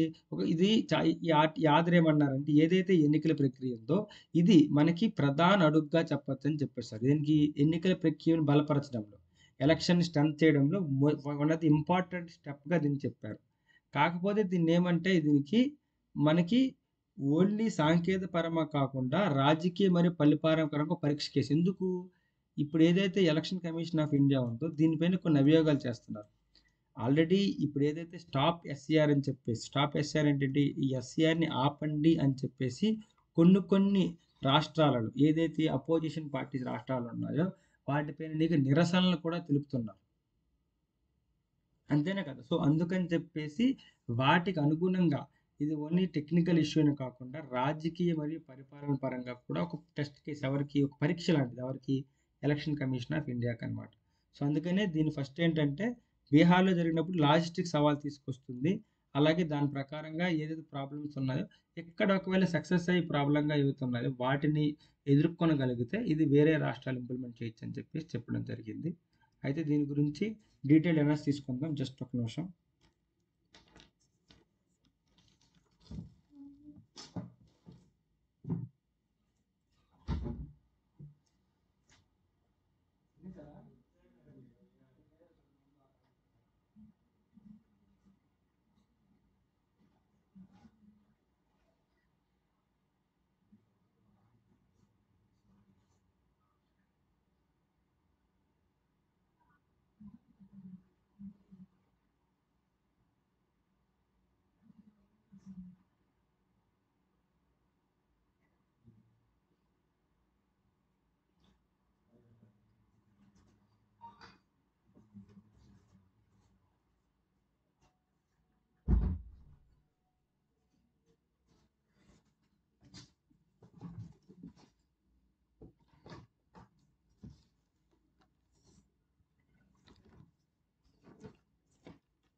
ఓకేనా? సో డీటెయిల్ అనాలిసిస్‌లోకి వెళ్ళినట్టయితే ప్రస్తుత ఎస్ఐపి ఏదైతే ఉందో అది ఏ విధంగా చూస్తుందో చెప్పొచ్చు. ఇది అంతకుముందు చాలా సార్లు ఎస్ఐఆర్ ఏదైతే ఉందో ఇలాంటి రివిజన్ చేశారు. ఈ 9వది ఇది. అంతకుముందు చాలా చేశారు. అంతకుముందు 27 సంవత్సరాల ముందు చేశారంట. తర్వాత మళ్ళీ ఇప్పుడు చేయడం జరిగింది. ఈ డేటా మీకు అవసరం లేదు. ఎన్ని బూత్ లెవెల్‌లో చేశారు. మీకేంటంటే హిందూ ఆర్టికల్‌లో ఏదైతే మెన్షన్ చేసిందో సేమ్ ట్రాన్స్‌లేషన్ మీకు చేయడం జరిగింది. బట్ ఈ డిస్కషన్ ద్వారా ఏంటంటే ఏది అవసరమో, ఏది అవసరం లేదో దాన్ని రెగ్యులేట్ చేయొచ్చు. ఇక్కడ ఏంటి మొదటిసారి ఏం జరిగింది, రెండోసారి ఏం జరిగింది ఇలాంటివి మనకు అడగరు. ఎస్ఐఆర్ ఏ విధంగా హెల్ప్ అని అలాంటి డేటా కూడా మనకు అడగరు. మెయిన్‌గా దీనివల్ల ఏమి హెల్ప్ జరుగుతుంది? ఇలాంటి ఒక ప్రక్రియ అనేది ఎలాగా దారి తీయొచ్చు అని చెప్పి దాని గురించి మాట్లాడాలి. మెయిన్ ఏంటంటే ఓటర్ జాబితాలో పారదర్శకత అనేది చాలా ఎక్కువ ఇంపార్టెంట్ ఇది. దానికోసం తీసుకొస్తున్న ఈసీఐ చేస్తున్న అతి పెద్ద ప్రయత్నం ఇది. అయితే దీంట్లో మెయిన్ ఏంటంటే ఏదైతే నకిలీ పేర్లు ఉన్నాయో చెప్పుకున్నాం కదా! ఇదే మనం మాట్లాడుకున్నాం. ఈ నకిలీ పేర్లు అలాగే మనకి తప్పులు ఏవైతే ఉన్నాయో వాటిని తొలగించి ప్రజల్లో అనుమానాలు పెరుగుతున్నాయి. ఎందుకు రీసెంట్‌గా చూడొచ్చు మన ఎవరైతే అపోజిషన్ పార్టీ ఉన్నారో రాహుల్ గాంధీ ఉన్నారో వాళ్ళు కంప్లీట్‌గా బ్లేమ్ చేశారు. కొంతమంది ఫేక్ అకౌంట్స్ వాడి ఫేక్ ఓటర్ ఐడీస్ ఉండడం వల్ల ఆ విధంగా భారత ఏదైతే మన బీజేపీ ఉందో అది ఎన్నికలకి విన్ అవుతుందని చెప్పేసి బ్లేమ్ చేశారు. అది డైరెక్ట్‌గా ఎవరి మీద బ్లేమ్ పడుతున్నట్టు? అది ఈసీఈ మీద బ్లేమ్ పడుతుంటది. అంతేనా కాదా? ఎవరి వాటర్ జాబితా అవన్నీ తీసుకోవాలి?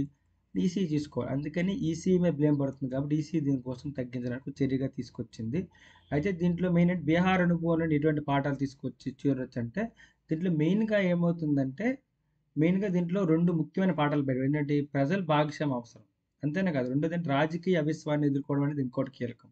ఎందుకు ప్రజలు బాగా ఎందుకు అవసరం అంటే ఇప్పుడు చాలా వరకు ఆ ప్లేస్‌లో నీకు ప్రజలుంటారని గ్యారంటీ లేదు. వాళ్ళు ఉండరు.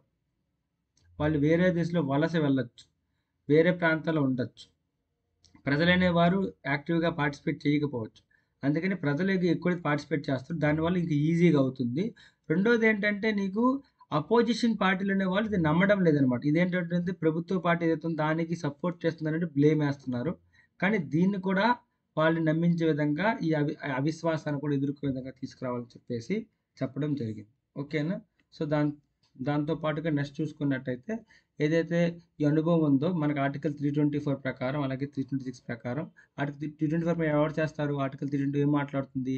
ఎలక్షన్ కమిషన్ ఆఫ్ ఇండియా భారత ఎన్నికల సంఘానికి కంప్లీట్ పవర్ ఉంది to conduct elections in the India అని చెప్పేసి దానికి ఉంది.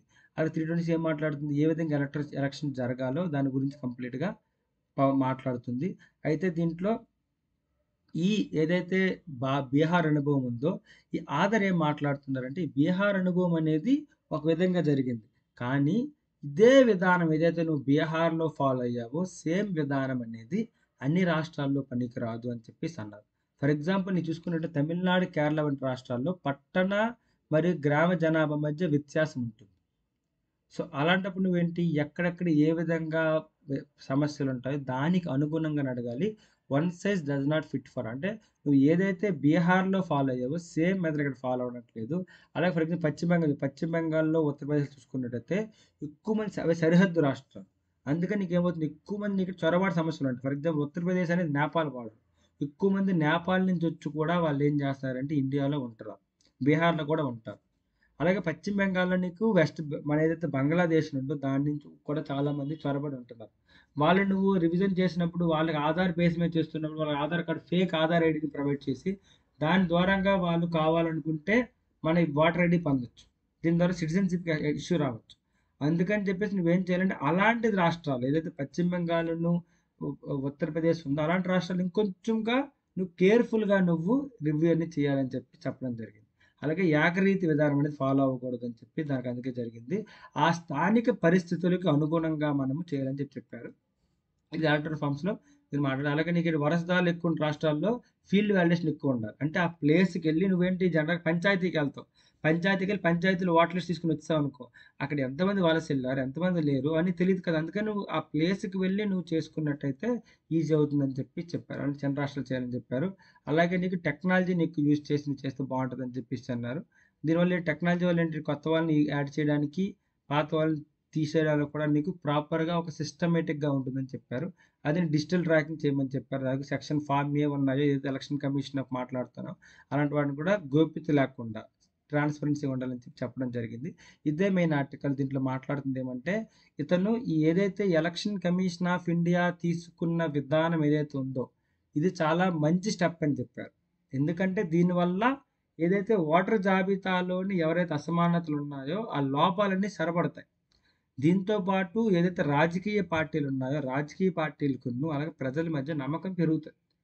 ఇవన్నీ వెరీ, వెరీ వెల్కమింగ్ స్టెప్స్. కాకపోతే అది తీసుకునేటప్పుడు జాగ్రత్తగా వహించాలని చెప్పేసి చెప్పడం జరిగిందనమాట. అదే ఈ పర్టిక్యులర్ ఆర్టికల్‌లో ఇంపార్టెంట్.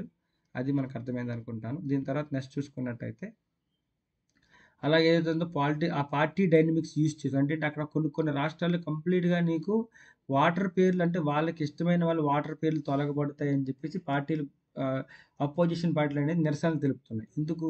వీళ్ళకి ఎవరైతే పేర్లున్నాయో అంటే వాళ్ళు వాళ్ళ పార్టీకి సంబంధించిన వాళ్ళని తెలిసి వాళ్ళ వాటర్ పేరు వాళ్ళు తీసేస్తే ఆ విధంగా ఇబ్బందవుతుందని చెప్పి. అందుకని ఏమన్నా నీకు స్టాప్ ఎస్‌సీఆర్ ఇలాంటి ప్రచారం అనేది అలాంటి రాష్ట్రాల్లో తమిళనాడును, కేరళ రాష్ట్రాల్లో జరుగుతున్నాయి. వాటిని తగ్గించడానికి నువ్వు ప్రజల్లోనూ, రాజకీయ పార్టీలోనూ నమ్మకాన్ని కలిగించే విధంగా మనం తీసుకురావాలని చెప్పేసి ఈ ఆధార్ మెయిన్ ఉద్దేశం అన్నమాట. అతను ఎస్ఐఆర్‌ని తప్పుపట్టడం లేదు. ఎస్ఐఆర్ చాలా మంచి స్టెప్‌గా చెప్తున్నారు. కాకపోతే ఎస్ఐఆర్‌ని నిర్మించినప్పుడు నువ్వు ఒకే రాష్ట్రంకి ఏదైతే అమలు చేసావో అన్ని రాష్ట్రాలకు అప్లై చేయకూడదు.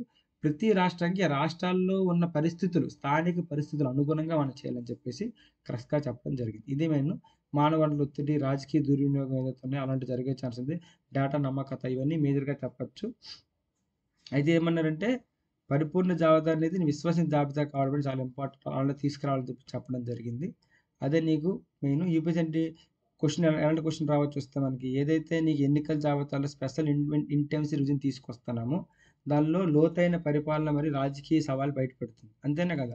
సో, ఆ విధంగా ఈ ప్రాముఖ్యత చెప్పండి ఆర్టికల్ 324 అలాగే 326 అని చెప్పేసి చెప్పడం జరిగిందనమాట. ఇది మెయిన్ ఇది.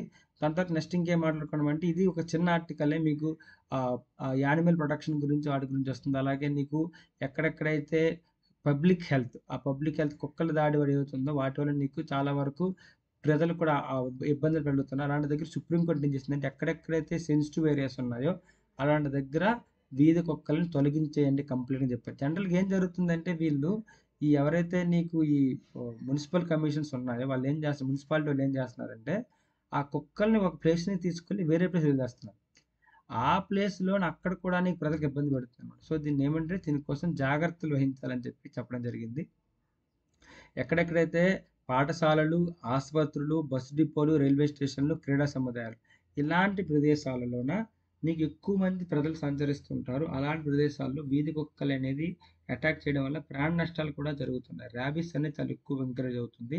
సో, దాన్ని తగ్గించే విధంగా చేయాలని చెప్పేసి వీధి కుక్కలు తొలగించమని చెప్పి సుప్రీం కోర్ట్ అనేది ఒక కొత్త ఆశ్రయాలు తీసుకొచ్చింది. దాన్నే మనం చెప్పాలంటే ఈ ఎవరి ఏ ధర్మాసనం మాట్లాడేది మనకు అంత ఇంపార్టెంట్ కాదు. బట్ జనరల్‌గా ఏదైతే కుక్కల దాడులు జరిగిన ఘటనలు పెరగడం వల్ల దానిపై ప్రజా బాధ్యత ఆందోళన పెరుగుతుండడం వల్ల తీసుకొచ్చిందనమాట.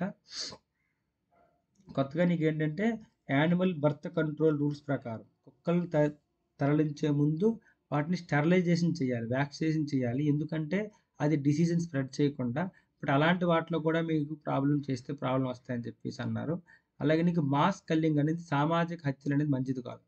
అది ఒప్పుకోను. ఎందుకంటే నీకేంటి వాటికి కూడా రైట్ టు లైఫ్ ఉంది. వాటిని కూడా మనం ప్రొటెక్ట్ చేయాలి. కానీ అలాంటి వాటిని కూడా ఇబ్బంది అని చెప్పారు. అలాగే నీకేంటంటే ఎక్కడెక్కడైతే కొన్ని హైవేలకును పశువులు అక్కడ సంహరించడం వల్ల అక్కడ యానిమల్ అండ్ హ్యూమన్ కాన్ఫ్లిక్ట్ జరుగుతుంది. యానిమల్ హ్యూమన్ కాన్ఫ్లిక్ట్ అంటే ఏంటి? హైవేలో ప్రమాదాలు జరుగుతున్నాయి. దానివల్ల ప్రాణ నష్టం కూడా జరుగుతుంది. సడెన్‌గా నీకు హైవే మధ్యలోనే ఏమవుతుందంటే పశువులు అవి వస్తున్నాయి. వాటిని ఢీకొనడం వల్ల ఇవి హెవీ స్పీడ్‌తో వెళ్తాయి. వాటిని ఢీకొనడం వల్ల ప్రాణ నష్టం జరుగుతుంది. దాంట్లో యాక్సిడెంట్‌లు కూడా జరుగుతున్నాయి. అలాంటి దగ్గర కూడా రోడ్డు ప్రమాదాలు నివారించాలని చెప్పేసి కోర్టు ఆదేశాలు ఇచ్చింది. సో, 2 దగ్గరలో మాట్లాడమని చెప్పాము. ఇది మనకి చాలా వరకు ఏదైతే కుక్క కాటులు ఉన్నాయో అవి జనరల్‌గా మీకు కేరళ, ఉత్తరప్రదేశ్ వాటిలో ఎక్కువ నమోదవుతున్నాయి. దాని గురించి కూడా మాట్లాడడం జరిగింది. అందుకనే ప్రాబ్లమ్ అనేది జ్యుడిషియల్ ఇంటర్ఫియర్ అయ్యి ఈ కేసును సువోమోటో అంటే ఏంటి? సువోమోటో అంటే సుప్రీం కోర్ట్ అనేది తనకు తానుగా కేసుని అంటే జనరల్‌గా ఏంటి? ఏదైనా కోర్ట్‌కి వెళ్ళేటప్పుడు కోర్ట్‌లో అనేది కేస్ అనేది మనకి ఎవరైనా పర్సన్ అనేవారు కేస్ ఫైల్ చేస్తారు. కానీ సువోమోటో అంటే ఏంటంటే ఎవరు కేస్ ఫైల్ చేయకపోయినా సరే తనకు తానుగానే సుప్రీంకోర్టు కేస్ టేకప్ చేస్తే దాన్ని సువోమోటో అంటారు. సో, ప్రస్తుతం జరుగుతున్న ఏదైతే ఈ కుక్కల దాడులు వాటి మీద ఉన్నాయో వాటిని అనుగుణించు అంటే సుప్రీంకోర్టే తనే స్వప్రేరిత అంటారు. తనకు తానుగా కేసు తీసుకొని దీని గురించి గైడ్‌లైన్స్ ఇచ్చింది. So, very very important. ఇది ఒకటి మాట్లాడొచ్చు. దాని తర్వాత దీంట్లో ఇంపార్టెంట్ క్వెషన్ ఏం మాట్లాడుతుందంటే ఇంకోటి ఏంటంటే మనకి జంతువుల హింసపై కూడా నీకు prevention of cruelty of animal act ఉంది. ఇదేంటి జంతువులని హింస నిరోధించే చట్టం. ఇన్ కేస్ నువ్వు జంతువుల్ని మనం హింస చేస్తే దానిపైన కూడా మనకి పనిష్మెంట్ ఉంటుందన్నమాట. సో దానికి కూడా నీకేంటంటే ఆ విధంగా వాటిని మాస్ కిల్లింగ్ కూడా చేయకూడదు. ప్రాపర్ వేలో వాళ్ళని అడవుల్లోనే ఎక్కడో వదిలేయడం మంచిదని చెప్పేసి ప్రాపర్ గైడ్లైన్స్ తీసుకోమని చెప్పేసి వాళ్ళకి మున్సిపాలిటీ వాళ్ళకి మానవ భద్రత అండ్ జంతు సంక్షేమం ఈ రెండింటికి బ్యాలెన్స్గా ఉండాలని చెప్పేసి చెప్పడం జరిగింది. ఓకేనా? ఇది ప్రస్తుతం మనం మాట్లాడుకున్నట్టయితే దాని తర్వాత నెక్స్ట్ ఏమంటే దాంతో పాటు చూసుకున్నాం. ఎందుకు భారత రాజ్యాంగం మనకి ఏమవుతుందంటే వీటిలోని భారత కాన్స్టిట్యూషన్ నుంచి ఏ ఆర్టికల్ మాట్లాడుతాయి అది మనకి ఇంపార్టెంట్. అంటే ఏంటి ఈ ప్రతి థింగ్ అనేది కాన్స్టిట్యూషన్ ఆఫ్ ఇండియా మన రాజ్యాంగంలో ఏ ఆర్టికల్స్ అనేది మాట్లాడుతుంది దీని గురించి అని ఇది ఇంపార్టెంట్ బిట్ అనమాట. అందుకని దీన్ని తీసుకురావడం యాడ్ చేయడం జరిగింది. అదే ఆర్టికల్ 48 ప్రకారం ఏం మాట్లాడుతుంది మనకి state to protect and improve the environment and wild life వాటిని కూడా కాపాడాలి. అలాగే మనం ఏంటంటే వైల్డ్ లైఫ్ ఎందుకు ఎప్పుడైతే మన హైవేస్ ఉన్నాయో హైవేస్ ప్రకారం నీకు ఎప్పటికప్పుడు ఏనుగులు కానీ పులులు కానీ జింకలు కానీ రోడ్డు దాటుతున్నప్పుడు ఆ కాన్ఫ్లిక్ట్లు వాటిని చంపేస్తున్నారు. సో అందుకని చెప్పేసి వాటిని మనం ఏంటి ఇది ఒక ఆర్టికల్ 48 ఏంటి డిపిఎస్పి అంటే ఆదేశిక సూత్రాలు అనమాట. ఈ ఆదేశ సూత్రాలు రాజ్యాంగం అనేది ప్రభుత్వానికి గవర్నమెంట్కి ఇచ్చిన కొన్ని సూత్రాలు వాటిని మనం చెప్పాలంటే ఏమంటామంటే డిపిఎస్పిస్ అంటాం. అంతేనా కదా? సో దీనివల్ల వన్ ఆఫ్ ది డిపిఎస్పి ఏంటి ఆర్టికల్ 48 ప్రకారం రాష్ట్రం అనేది పర్యావరణాన్ని కాపాడాలని వన్య ప్రాణాన్ని సంరక్షించాలి. సో దీని ప్రకారంగా ఈ యాక్ట్ కూడా వచ్చింది. Prevention of cruelty of animal act వచ్చింది. అలాగే ఇంకోటి ఏంటి మనకు కూడా ఏంటంటే ఎవ్రీ సిటిజన్ కూడా ఫండమెంటల్ డ్యూటీ అనమాట. ప్రాథమిక బాధ్యతలు ఇవి అంతేనే కదా ఫండమెంటల్ డ్యూటీస్ అంటాం. ఆర్టికల్ 51A మాట్లాడుతుంది. ఇది 42nd కాన్స్టిట్యూషన్ అమెండ్మెంట్ ప్రకారం 1976లో ఇది యాడ్ చేశారు. స్వరంగ్ సింగ్ కమిటీ ప్రకారం రికమెండేషన్స్తో అప్పటి ఇందిరాగాంధీ ప్రభుత్వం దీన్ని యాడ్ చేసింది. దీని ప్రకారం one of the fundamental duty ప్రాథమిక బాధ్యత ఏంటంటే ప్రతి పౌరుడు జీవజాతుల మధ్య దయ మరియు కరుణ చూపించాలి.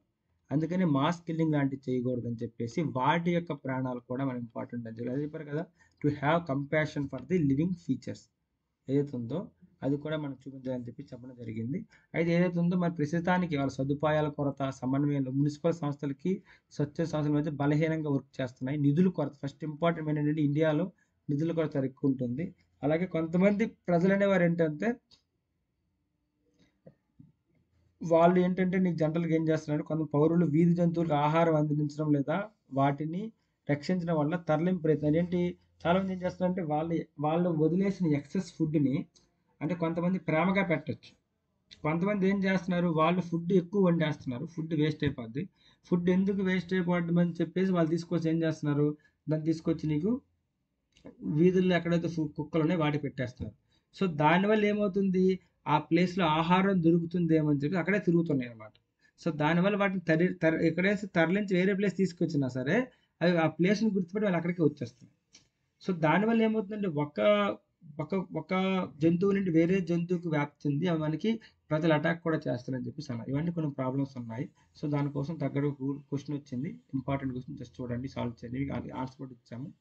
దాని నెక్స్ట్ ఇంకేముందంటే ఇది చెప్పాను కదా ఇది హాల్ అనేది దీంట్లో మెయిన్గా మీకు ఇంపార్టెంట్ ఆర్టికల్ అంటే మెయిన్గా ఏంటంటే ఏ విధంగా నీకు ప్రైవేటీకరణ ఏ విధంగా డీల్స్ పెట్టుకున్నా చాలా ఇంపార్టెంట్. అంటే ఏంటి దీనివల్ల మెయిన్గా మనకి ఈ ఆర్టికల్లో ఏదైతే కొత్తగా ఏదైతే మనకి ఈ హాల్ ఏదైతే ఉందో హాల్లో తీసుకొచ్చిన లైట్ కంబాట్ ఎయిర్ క్రాఫ్ట్ ఏదైతే MK1 ఏది ఉందో ఇది దీనికోసం అనమాట. ఇది ఇంపార్టెంట్. ఇది ఏంటి అని అడగచ్చు.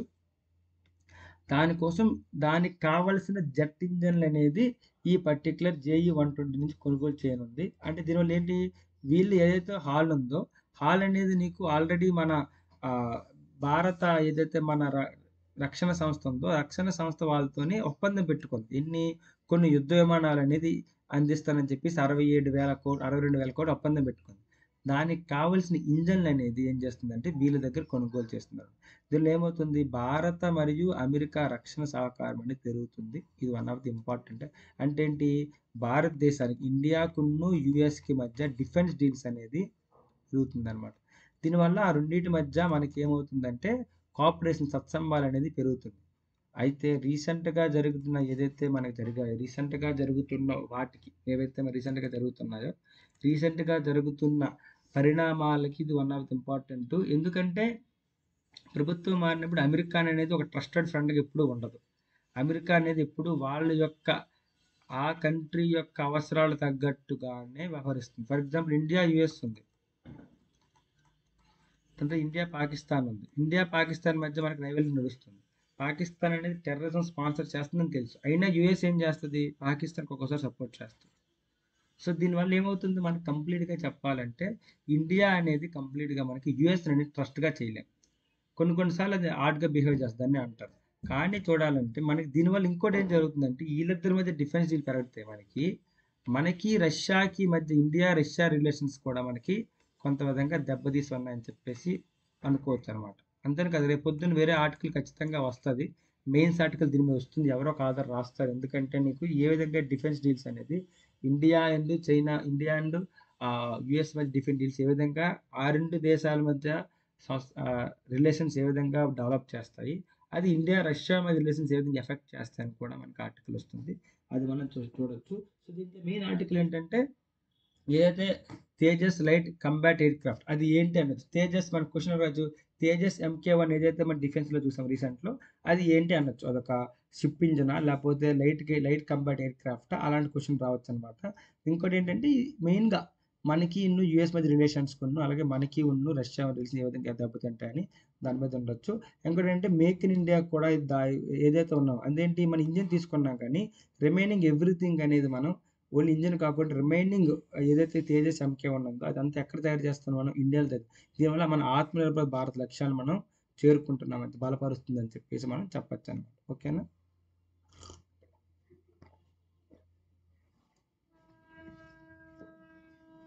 ఇదంటే ఇలా క్వశ్చన్ రావచ్చు. F404GE 120 ఇంజిన్ ఏదైతే ఉందో ఈ ఇంజిన్ అనేది దేనికి సంబంధించింది అని చెప్పేసి క్వశ్చన్ రావచ్చు. దేనికి సంబంధించింది, Tejas light compact air craft సంబంధించింది అని చెప్పేసి మనం చెప్పొచ్చు అనమాట. ఓకేనా, దాని తర్వాత ఇంకోటి వెరీ వెరీ ఇంపార్టెంట్ ఆర్టికల్, ఇది ఎన్వైరన్మెంట్ సంబంధించి. మీకు క్వశ్చన్లో డైరెక్ట్ అడిగినా సరే రీసెంట్గా మీరు న్యూస్లో చూసిన సెన్నా స్పెక్టాబులస్ అంటే ఏమిటి అని అడగచ్చు. అదేంటి, ఒక ఇన్వేజివ్ స్పీసీస్ అంటే ఏంటి అంటే ఆ పర్యావరణం ఏదైతే ఉందో ఆ పర్యావరణంలో అది ప్రకృతిగా పెరిగిన మొక్క కాదు, అది వేరే ప్రాంతంలో ఉన్నది, అక్కడి నుండి ఇక్కడికి విస్తరించడం వల్ల ఈ పర్యావరణంలో, అంటే ఇదేంటి జనరల్ చెప్పాలి, ఇది ఎక్కడి నుంచి వచ్చింది అనుకున్నారు దీని గురించి మనం మాట్లాడుకున్నట్టయితే ఇది ఒక పర్యావరణంలో ఒక దురాక్రమణ జాతులు అన్నమాట. అంటే వృక్ష జాతుల దురాక్రమణ జాతి ఇది. దీన్ని ఎక్కడి నుంచి వచ్చిందంటే దీన్ని కంప్లీట్గా మనం మాట్లాడుకున్నట్టయితే ఇది మనకి సౌత్ అమెరికా కంట్రీల నుంచి వచ్చింది. అది సౌత్ అమెరికా కంట్రీల నుంచి వచ్చి అది ఎక్కడి నుంచి వచ్చింది, దాని యొక్క మెయిన్ నేటివ్ రేంజ్ ఎక్కడ ఉందంటే దక్షిణ అమెరికా, ప్రధానంగా బ్రెజిల్లో ఉండే మొక్క అది. ఇది తర్వాత ఏదో ఒక విధంగా ఇంట్రడ్యూషన్ ఇది ఇండియాలో దాన్ని ఒక అలంకార వృక్షంగా అంటే వార్నమెంటల్ ప్లాంట్గా దీన్ని ఇంట్రడ్యూస్ చేశారు. దీనివల్ల ఏం జరిగిందంటే ఈ సెన్నా స్పెక్టాబులస్ వల్ల ఆ ప్రస్తుత అంటే జనరల్గా ఏంటి, ఒక ప్రదేశానికి ఏదైనా ప్రదేశం ఉందండి, ఇమేజ్ కూడా చూపిస్తాం మీకు ఇంపార్టెంట్ కాబట్టి ఇమేజ్ చూపిద్దాం.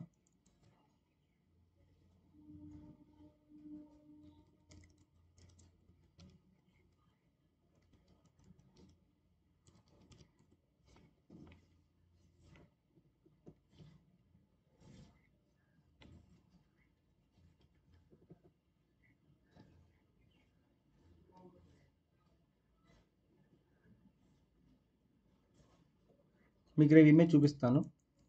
ఓకేనా, సో ఈ స్పెన్నా స్పెక్టాబులస్ ఏదైతే ఉందో ఈ స్పెన్నా స్పెక్టాబులస్ అనేది జనరల్గా చెప్పాలంటే ఇది ఒక ఇన్వేజ్ అక్కడి నుంచి మొక్కగా వచ్చి ఇక్కడ చేరింది కాబట్టి ఈ మొక్క వల్ల మనకి ఏం జరుగుతుంది, ఈ ప్రాంతంలో అది అక్కడి నుంచి ఈ ప్రాంతంలో ఒక అలంకార మొక్కగా తీసుకొచ్చారు.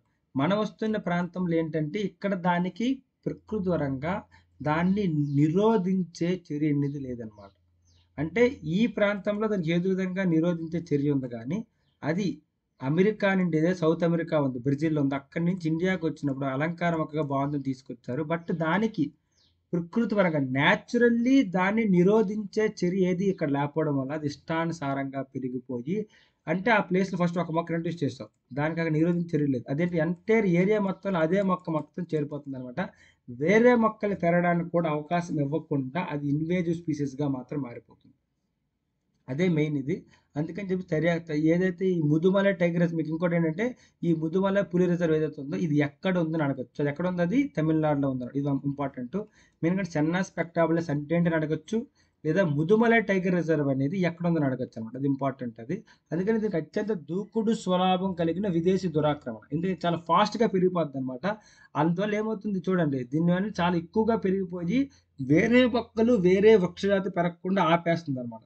సో అందుకని చెప్పేసి అలాంటి ప్రాబ్లం క్రియేట్ చేస్తున్న ఉద్దేశం మీద దీన్ని ఏం చేశారంటే వేరే వాటిని ఆపుతుందని చెప్పేసి దీనిని ఆ ప్లేస్లో ఏదైతే ఉందో 2440 హెక్టార్స్లో గుర్తించారు. దీన్ని 80% వృక్షాలు తొలగించబడ్డాయి. కానీ రిమైనింగ్ 20% మళ్ళీ మనం నెగ్లెక్ట్ చేస్తే మళ్ళీ పెరిగిపోతుంది. ఎందుకంటే దానికి ఏంటవుతుందంటే కంప్లీట్గా ఈ ఏరియాలో దాన్ని నిరోధించే చర్య లేదు. మనం మాన్యువల్గా తీస్తే తప్పించి అది వదనమాట. అందువల్ల ఏం జరుగుతుందంటే ఇష్టానుసారంగా పెరిగిపోయి పర్యావరణం యొక్క వైవిధ్యాన్ని, దాన్నే బయోడైవర్సిటీ అంటారు, జీవ వైవిధ్యం అంటారు, దాన్ని బయోడైవర్సిటీ అంటాం కదా. ఈ బయోడైవర్సిటీని దెబ్బతీస్తుంది. అంటే ఫర్ ఎగ్జాంపుల్ ఒక మొక్క ఉందనుకుందాం, ఒక ప్లేస్లో ఒక మొక్క ఇంట్రడ్యూస్ చేస్తాం, ఆ ఒక్క 10 మొక్కలే 10, 100 మొక్కలే ఏరియా మొత్తం అదే మొక్కలు అవుతుంది, వేరే మొక్కలు పెరగకుండా ఆపేస్తుంది అన్నమాట. సో దీనివల్ల ప్రాబ్లం అవుతుందని చెప్పేసి అన్నారు. అలాగే నీకు ఎవరైతే సుప్రియ సావాలు తీసుకొచ్చినప్పుడు అడవి సంతం అనేది అతిపెద్ద చెప్పాను కదా, బిగ్గెస్ట్ బయోడైవర్సిటీ రిఫార్మ్ అని ఉంటుంది, అతిపెద్ద జీవ వైవిధ్య పునరుద్ధరణ అని చెప్తారు. ఎందుకంటే బయోడైవర్సిటీ పెంచడానికి కోసం తీసుకొచ్చింది. దీన్ని ఏదైతే ఇన్వెస్ట్ పీస్ ఉన్నాయో దాన్ని కంప్లీట్గా తీసుకురావడం కోసం, మార్చడం కోసం తీసుకొచ్చామని చెప్పచ్చు. దీనిలో ఏంటి ఎక్కడెక్కడైతే మన ఏరియా మొత్తం అవసరం లేదు మనకి, ఎన్నూరులో చేశారు, అడియార్లో చేశారు అంటే కాకుండా మనకి నిజాన్ని ఇంకో ఇంపార్టెంట్ తీసుకున్నారంటే వీళ్ళు ప్రభుత్వం తీర ప్రాంతంలో మ్యాంగ్రూవ్స్ తెలుసు కదా నీకు, ఈ మ్యాంగ్రూవ్స్ అనేది కోస్టల్ ఏరియాస్లో ఉంటాయి, వాటి ప్లాంటేషన్ కూడా చేస్తుందని చెప్పి చెప్పచ్చు. అలాగే వీళ్ళు ఏం చేస్తున్నారంటే చాలా చాలా అదర్ ఏదైతే యాక్షన్స్ తీసుకున్నా చెప్పచ్చు. ఏ కెమెరాల ద్వారా మనం ఇప్పుడే మాట్లాడుకున్నాం, ఏనుగుల మార్గాలకును మానవ జంతు సంరక్షణ, వైల్డ్ లైఫ్ కొన్ను హ్యూమన్ వైల్డ్ లైఫ్ కాన్ఫ్లిక్ట్ అంటారు.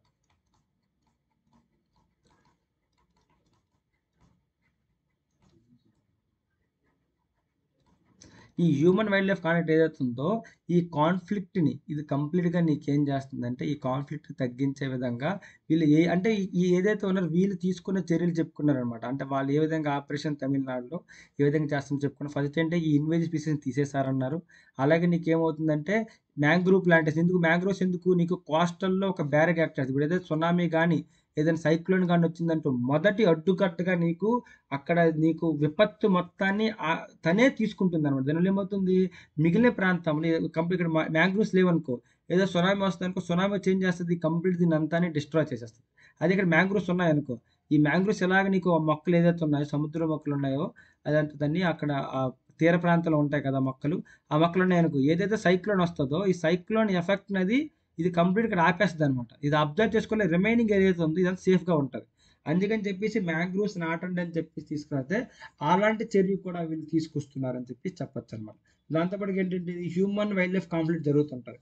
ఈ కాన్ఫ్లిక్ట్ని ఆపడానికి వీళ్ళు కెమెరాలు, డ్రోన్స్ యూజ్ చేసి వాటి సహాయంతో వాటి సాంకేతికతతోని వీళ్ళు చేస్తున్నారని చెప్పేసి ఇంకో ఇంపార్టెంట్ ఆస్పెక్ట్గా మనం చెప్పుకోవాలని చెప్పి చెప్పచ్చు. ఓకేనా, ఇవి జనరల్గా వీళ్ళు తీసుకున్న కొన్ని చర్యలు అనమాట. అయితే మీకు ఇక్కడ మెయిన్గా ఇంకోటి వెరీ వెరీ ఇంపార్టెంట్ ఆస్పెక్ట్ ఏంటంటే ముదుమలై టైగర్ రిజర్వ్ అనేది లాస్ట్ టైం కూడా యూపీఎస్సీలో క్వశ్చన్ అడిగారు, మళ్ళీ ఇంకొకసారి వచ్చే ఛాన్స్ కూడా ఉంది. అదేంటంటే ముదుమలై టైగర్ రిజర్వ్ అనేది ఎక్కడ ఉంది. ఓకేనా, ఇలాంటి క్వశ్చన్ మీకు రావచ్చు, అది చాలా చాలా ఇంపార్టెంట్ అనమాట. ఈ ముదుమలై టైగర్ రిజర్వ్ అనేది ఏ ప్లేస్లో ఉంది, ఎక్కడ ఉందని అడుగుతారు. సో అందుకని అది ఎక్కడ ఉంది, నీలగిరి జిల్లాలో, డిస్ట్రిక్ట్ 7 జిల్లాలో నీలగిరి డిస్ట్రిక్ట్లో ఉంది. అది ఒక బయోస్ఫియర్ రిజర్వ్, నీలగిరి బయోస్ఫియర్ రిజర్వ్లో భాగం అనమాట. సో ఏ బయోస్ఫియర్ రిజర్వ్ ఏదైతే నీలగిరి బయోస్ఫియర్ రిజర్వ్ ఉందో ఈ నీలగిరి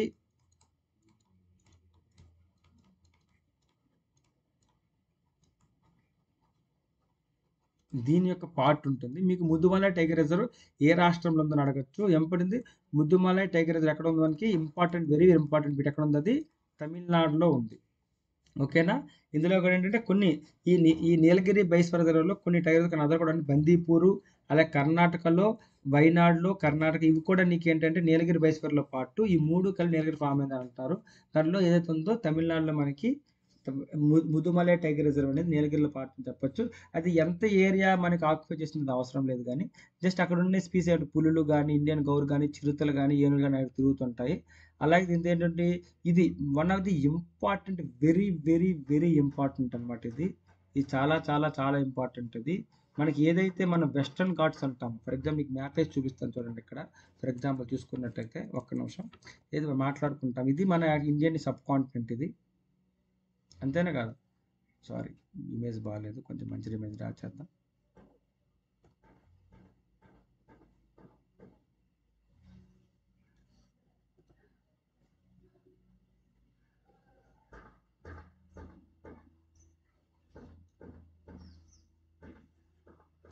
ఇది జనరల్గా మన భారతదేశం అనుకున్నట్టయితే, మన భారతదేశంలో పశ్చిమ కనుమలు తూర్పు కనుమలు అంటాం.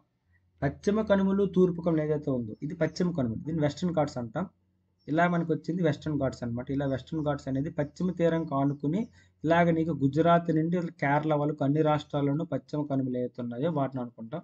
తూర్పు కనుమలు అనేది ఒకే విధంగా ఉండవు. ఈ విధంగా ఇది నిరంతరంగా కంటిన్యూగా ఉంటుంది. పశ్చిమ కనుమలు, తూర్పు కనుమలు చూస్తూ నిరంతరంగా ఉండవు. తూర్పు కనుమలు కొంచెం కొంచెం బ్రేక్ వేస్తూ చిన్న చిన్న, ఎందుకు ఇటుపక్క నుంచి ఒరిజిన్ అయిన గోదావరి, కృష్ణ, కావేరి రివర్స్ ఏవైతున్నా వాటిని బ్రేక్ చేస్తుంది కాబట్టి ఇవి డిస్కంటిన్యూగా ఉంటాయి. అంటే ఒక నిరంతరంగా ఉండవు కానీ ఇలా ఈ విధంగా ఉంటుంది.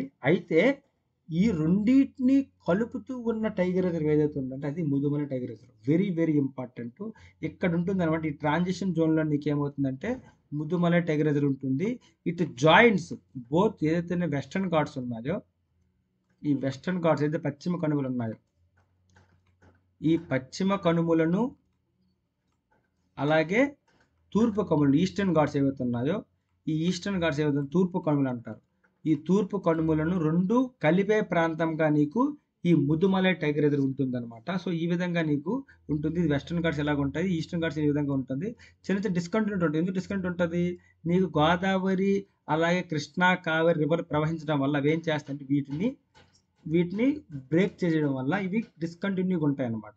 అదే నీకు వెస్టర్న్ ఘాట్స్ అంటే కంప్లీట్ కంటిన్యూస్గా ఉంటాయి.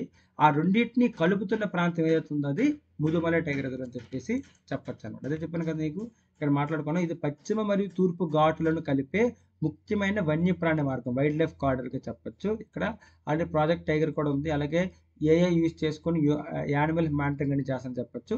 అది ముదుమలై టైగర్ రిజర్వ్ గురించి the important, very very important. దాని గురించి క్వశ్చన్ రావచ్చు. అది ఏ టైగర్ రిజర్వ్, ఎక్కడ ఉంది, ఏ బయోస్ఫియర్ పార్ట్ అని చెప్పచ్చు, అది దేని కలుపుతుందని చెప్పచ్చు. అలాగే సెన్నా స్పెక్ట్రమ్ ఏదైతే ఉందో ఇది మనకి ఏంటంటే అక్కడి నుంచి వచ్చింది, ఇండియాలో ఒక అలంకార వృక్షంకి రావడం వల్ల దాని తర్వాత ఏమవుతుంది, అది దురాక్రమణ తీసిన విదేశీ వికసిత ఏంటంటే ఇక్కడ దానికి నిరోధించే ఎటువంటి చర్య లేకపోవడం వల్ల ప్రకృతి పరంగా అది ఇష్టానుసారంగా పెరిగిపోతుంది. అందుకే వేగంగా పెరిగి ఏమవుతుందంటే స్థానిక మొక్కల పెరుగుదల ఆపేస్తుంది అనమాట. దీనిలో ఏమవుతుంది, జీవవైవిధ్యం ఏంటి, బయోడైవర్సిటీ తగ్గించేస్తుంది. అలా నేల పోషకని కూడా మార్పు తీసుకొస్తుంది అని చెప్పేసి పశువులు దీన్ని తినవు. జనరల్ అదే చెప్పాను కదా, అదే నీకు అక్కడ ఉంది, అక్కడ ఏదో విధంగా అక్కడ అది చనిపోయే తోరుతుంది. ఇక్కడ పశువులు తినవు, వేరే మొక్కలు తింటాయి. దానిలో ఏమవుతుంది, పశువులు తింటే ఇష్టానుసారం పెరిగిపోతుంది అని చెప్పి చెప్పచ్చు. దీని స్థానిక గడ్డిని తొలగించడం వల్ల ఇలాంటి తొలగింపు చర్యలు తీసుకొని వీటిని చేయాలని చెప్పచ్చు. ఎందుకంటే ఈ చెన్నా స్పెక్ట్రమ్ తొలగించడం ద్వారా మళ్ళీ ఏమవుతుంది, స్థానిక వృక్షజాతులు ఏవైతే ఉన్నాయో లోకల్ నేటివ్ స్పీసీస్ అంటారు. వాటిని ఏమంటాం మనం, నేటివ్ స్పీసీస్ అంటాం. ఈ నేటివ్ స్పీసీస్ ఏవైతే ఉన్నాయో ఈ నేటివ్ స్పీసీస్ని మనం మళ్ళీ పునరుద్ధరించవచ్చు అని చెప్పి చెప్పాలి. వాటిని కంప్లీట్గా తొలగించినప్పుడే మాత్రమే ఇది జరుగుతుందని చెప్పి చెప్పాలి. ఇది వన్ ఆఫ్ ది ఇంపార్టెంట్ చర్యగా మీరు ఎగ్జాంపుల్ కింద ఏదైనా పర్యావరణం పైన మనం తీసుకునే చర్యలు అయితే ఉన్నాయో వాటిని ఎగ్జాంపుల్ కనుక మీరు ఉదాహరణకు కూడా దీన్ని రాయొచ్చు. చాలా చాలా ఇంపార్టెంట్. అలాగే దీంతో జరుగుతుంది అదర ఏదైతే ఉన్నాయో పులులు, ఏనుగులు అవి కూడా మెరుగుపడతాయి. టైగర్ రిజర్వ్ అని దాని యొక్క స్థిరత్వాన్ని బలపరుస్తుంది. రిమైనింగ్ మొక్కలు ఎప్పుడైతే పెరుగుతాయో అన్ని రకాల దాన్ని బయోడైవర్సిటీ అంటాం. రిమైనింగ్ మొక్కలు ఏవైతే పెరుగుతాయి దానివల్ల దీన్ని బయోడైవర్సిటీ పెరగడం వల్ల అని జరుగుతుందని చెప్పచ్చు. దాని తర్వాత కాగితం తయారీ కోసం వాటిని తొలగించిన వృక్షాలు ఏం చేస్తున్నారు వీళ్ళు, కాగితం తయారీ కోసం వాటిని చూస్తారు కదా, ఆ వ్యర్థం కూడా తగ్గుతుంది, స్థానిక ప్రజలకు కూడా ఆదాయం తీసుకొస్తుందని చెప్పచ్చు. అంటే దాన్ని కంప్లీట్గా తొలగించిన మొక్కలు వేస్ట్ అవ్వకూడదు కదా, వాటిని తీసుకొని చెప్పచ్చు. ఇది మనం చెప్పుకున్నంతవరకు ఆర్టికల్ అనమాట. Very very important. Almost everything complete చేసుకున్నాం. ఈ క్వశ్చన్ చూడండి, రిమైనింగ్ అవుతుంది ఆర్టికల్ చదవండి. ఒక్క నిమిషం, జస్ట్ ఎ మినిట్.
అది దీనికి ఏం మాట్లాడుతున్నారంటే కంప్లీట్ కోఎడ్యుకేషన్ అక్కడ మాట్లాడుతుంది. యూఎస్ ప్రిలిమ్స్ కోసం చూడండి.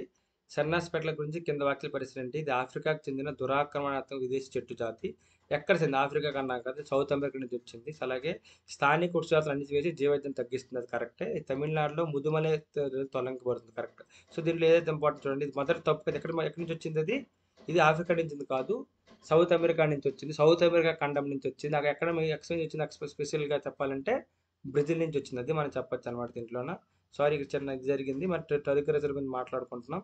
ఇది జనరల్గా వెరీ వెరీ ఇంపార్టెంట్. ఏంటంటే ఏదైతే ఈ సెన్నా స్పెక్ట్లా అది ఏంటని అడగచ్చు, అది ఎక్కడి నుంచి అది వచ్చిందని చెప్పచ్చు, లేదా ఏ ప్రాంతం జరిగిందవచ్చు, లేదా ముదుమలై టైగర్ రిజర్వ్ అనేది ఎక్కడ ఉందని అడగచ్చు అనమాట. Very very important. అది దేని జాయిన్ చేస్తుంది? పశ్చిమ కనుమలు మరియు తూర్పు కనుమలు జాయిన్ చేస్తుంది. Very important. అది ఏ బయోస్ఫియర్లో పార్ట్? అది నీలగిరి బయోస్ఫియర్లో పార్ట్ అనమాట. ఇవన్నీ మనకి ఇంపార్టెంట్. అవి మీరు చెప్పండి, డిస్కస్ చేయడం జరిగింది. ఓకేనా? సో ఇది జనరల్ చెప్పాలనుకుంటే మీకు ఇంకా ఇంపార్టెంట్ ఏంటంటే ఆల్రెడీ ఇది ఫస్ట్ ఆర్టికల్ చాలా ఇంపార్టెంట్ డిస్కస్ చేసాం మనం క్లియర్గా. ఇది మనం చెప్పుకున్నాం. సో మీకు ఆల్రెడీ ముందే చెప్పినట్టు మనకు తెలుగు మీడియంలో మీకోసం ఏదైతే హిందూలో న్యూస్ అనే ఆర్టికల్స్ ఉన్నాయో వాటిని మళ్ళీ మీకు తెలుగు మీడియం పీపుల్కి అర్థమయ్యే విధంగా తెలుగు మీడియంలో మెటీరియల్ ప్రొవైడ్ చేస్తాం. అలాగే తెలుగు మీడియం కోసం civils group 1 group 2 both group 1 అనేది తెలంగాణ పీపుల్ కోసం, అలాగే ఆంధ్రప్రదేశ్ పీపుల్ కోసం గ్రూప్ 1, అలాగే గ్రూప్ 2 కోర్సులు కూడా లాంచ్ చేస్తున్నాం. అండ్ వాటితో సివిల్స్ ప్రిపేర్ అయ్యే వాళ్ళకు కూడాను ఫ్యాకల్టీ అనేది ఎవరెవరైతే యూపీఎస్సీ ఫ్యాకల్టీ డీల్ చేస్తున్నారో వాళ్ళే మీకు ఇక్కడ తెలుగు మీడియం కూడా డీల్ చేస్తున్నారు. మీకు అన్ని important subjects with recorded classes, live and recorded classes, లైవ్తో క్లాస్ ప్రొవైడ్ చేస్తున్నాం. నవంబర్ 16 నుండి కొత్త బ్యాచ్ స్టార్ట్ చేస్తున్నాము. మీరు online, both online and offline. So ఇంకేదైనా ఇన్ఫర్మేషన్ కావాలనుకుంటే మీకు 7893899553. అంటే మీతో పాటు కంప్లీట్గా ఇదంటే దీంట్లో డీటెయిల్స్ అన్నీ ఉంటాయి, క్లాసెస్ ఉంటాయి, టెస్ట్ సిరీస్ ఉంటుంది, ఆన్సర్ రైటింగ్ ప్రాక్టీస్ ఉంటుంది, మెంటర్షిప్ కూడా ప్రొవైడ్ చేస్తాం. Each and everything, all things for very very low price, మీకు రీజనబుల్ ప్రైస్కే ప్రొవైడ్ చేస్తుంది. ఇంకేమైనా కావాలనుకుంటే మీరు కన్సల్ట్ అవ్వచ్చు. తెలుగు మీడియం పీపుల్ కోసం తీసుకొచ్చిన ఇనిషియేటివ్ ఇది. ఎవరైతే తెలుగు మీడియం పీపుల్ ఆల్రెడీ ఎవరైతే గ్రూప్ 1కి గ్రూప్ 2కి సివిల్స్ ప్రిపేర్ అవ్వాలనుకుంటున్నారో వాళ్ళ కోసం తీసుకొస్తున్న ఇనిషియేటివ్ ఇది. సో దీన్ని మీకు యూజ్ చేసుకోండి. Thank you one and all. రేపు మళ్ళీ ఇంకో కొత్త ఇనిషియేటివ్తో మళ్ళీ ఇంకొంచెం మనం డిస్కస్ చేద్దాం. హిందూ అనాలిసిస్ మళ్ళీ కొత్తగా మనం వచ్చి మళ్ళీ హిందూ అనాలిసిస్ డిస్కస్ చేద్దాం. హోప్ఫుల్ ఇంకేదైనా డెమో క్లాసెస్ గురించి కావాలనుకున్నా సరే మీరు ఈ నెంబర్ కాల్ చేసినట్టయితే తెలుగులో మీకు ఏ విధంగా క్లాసెస్ చెప్తున్నారో ఆ డెమో క్లాసెస్ ఫ్రీగా కూడా మీరు చూడొచ్చు. Hope you guys understand. Thank you one and all. Thank you.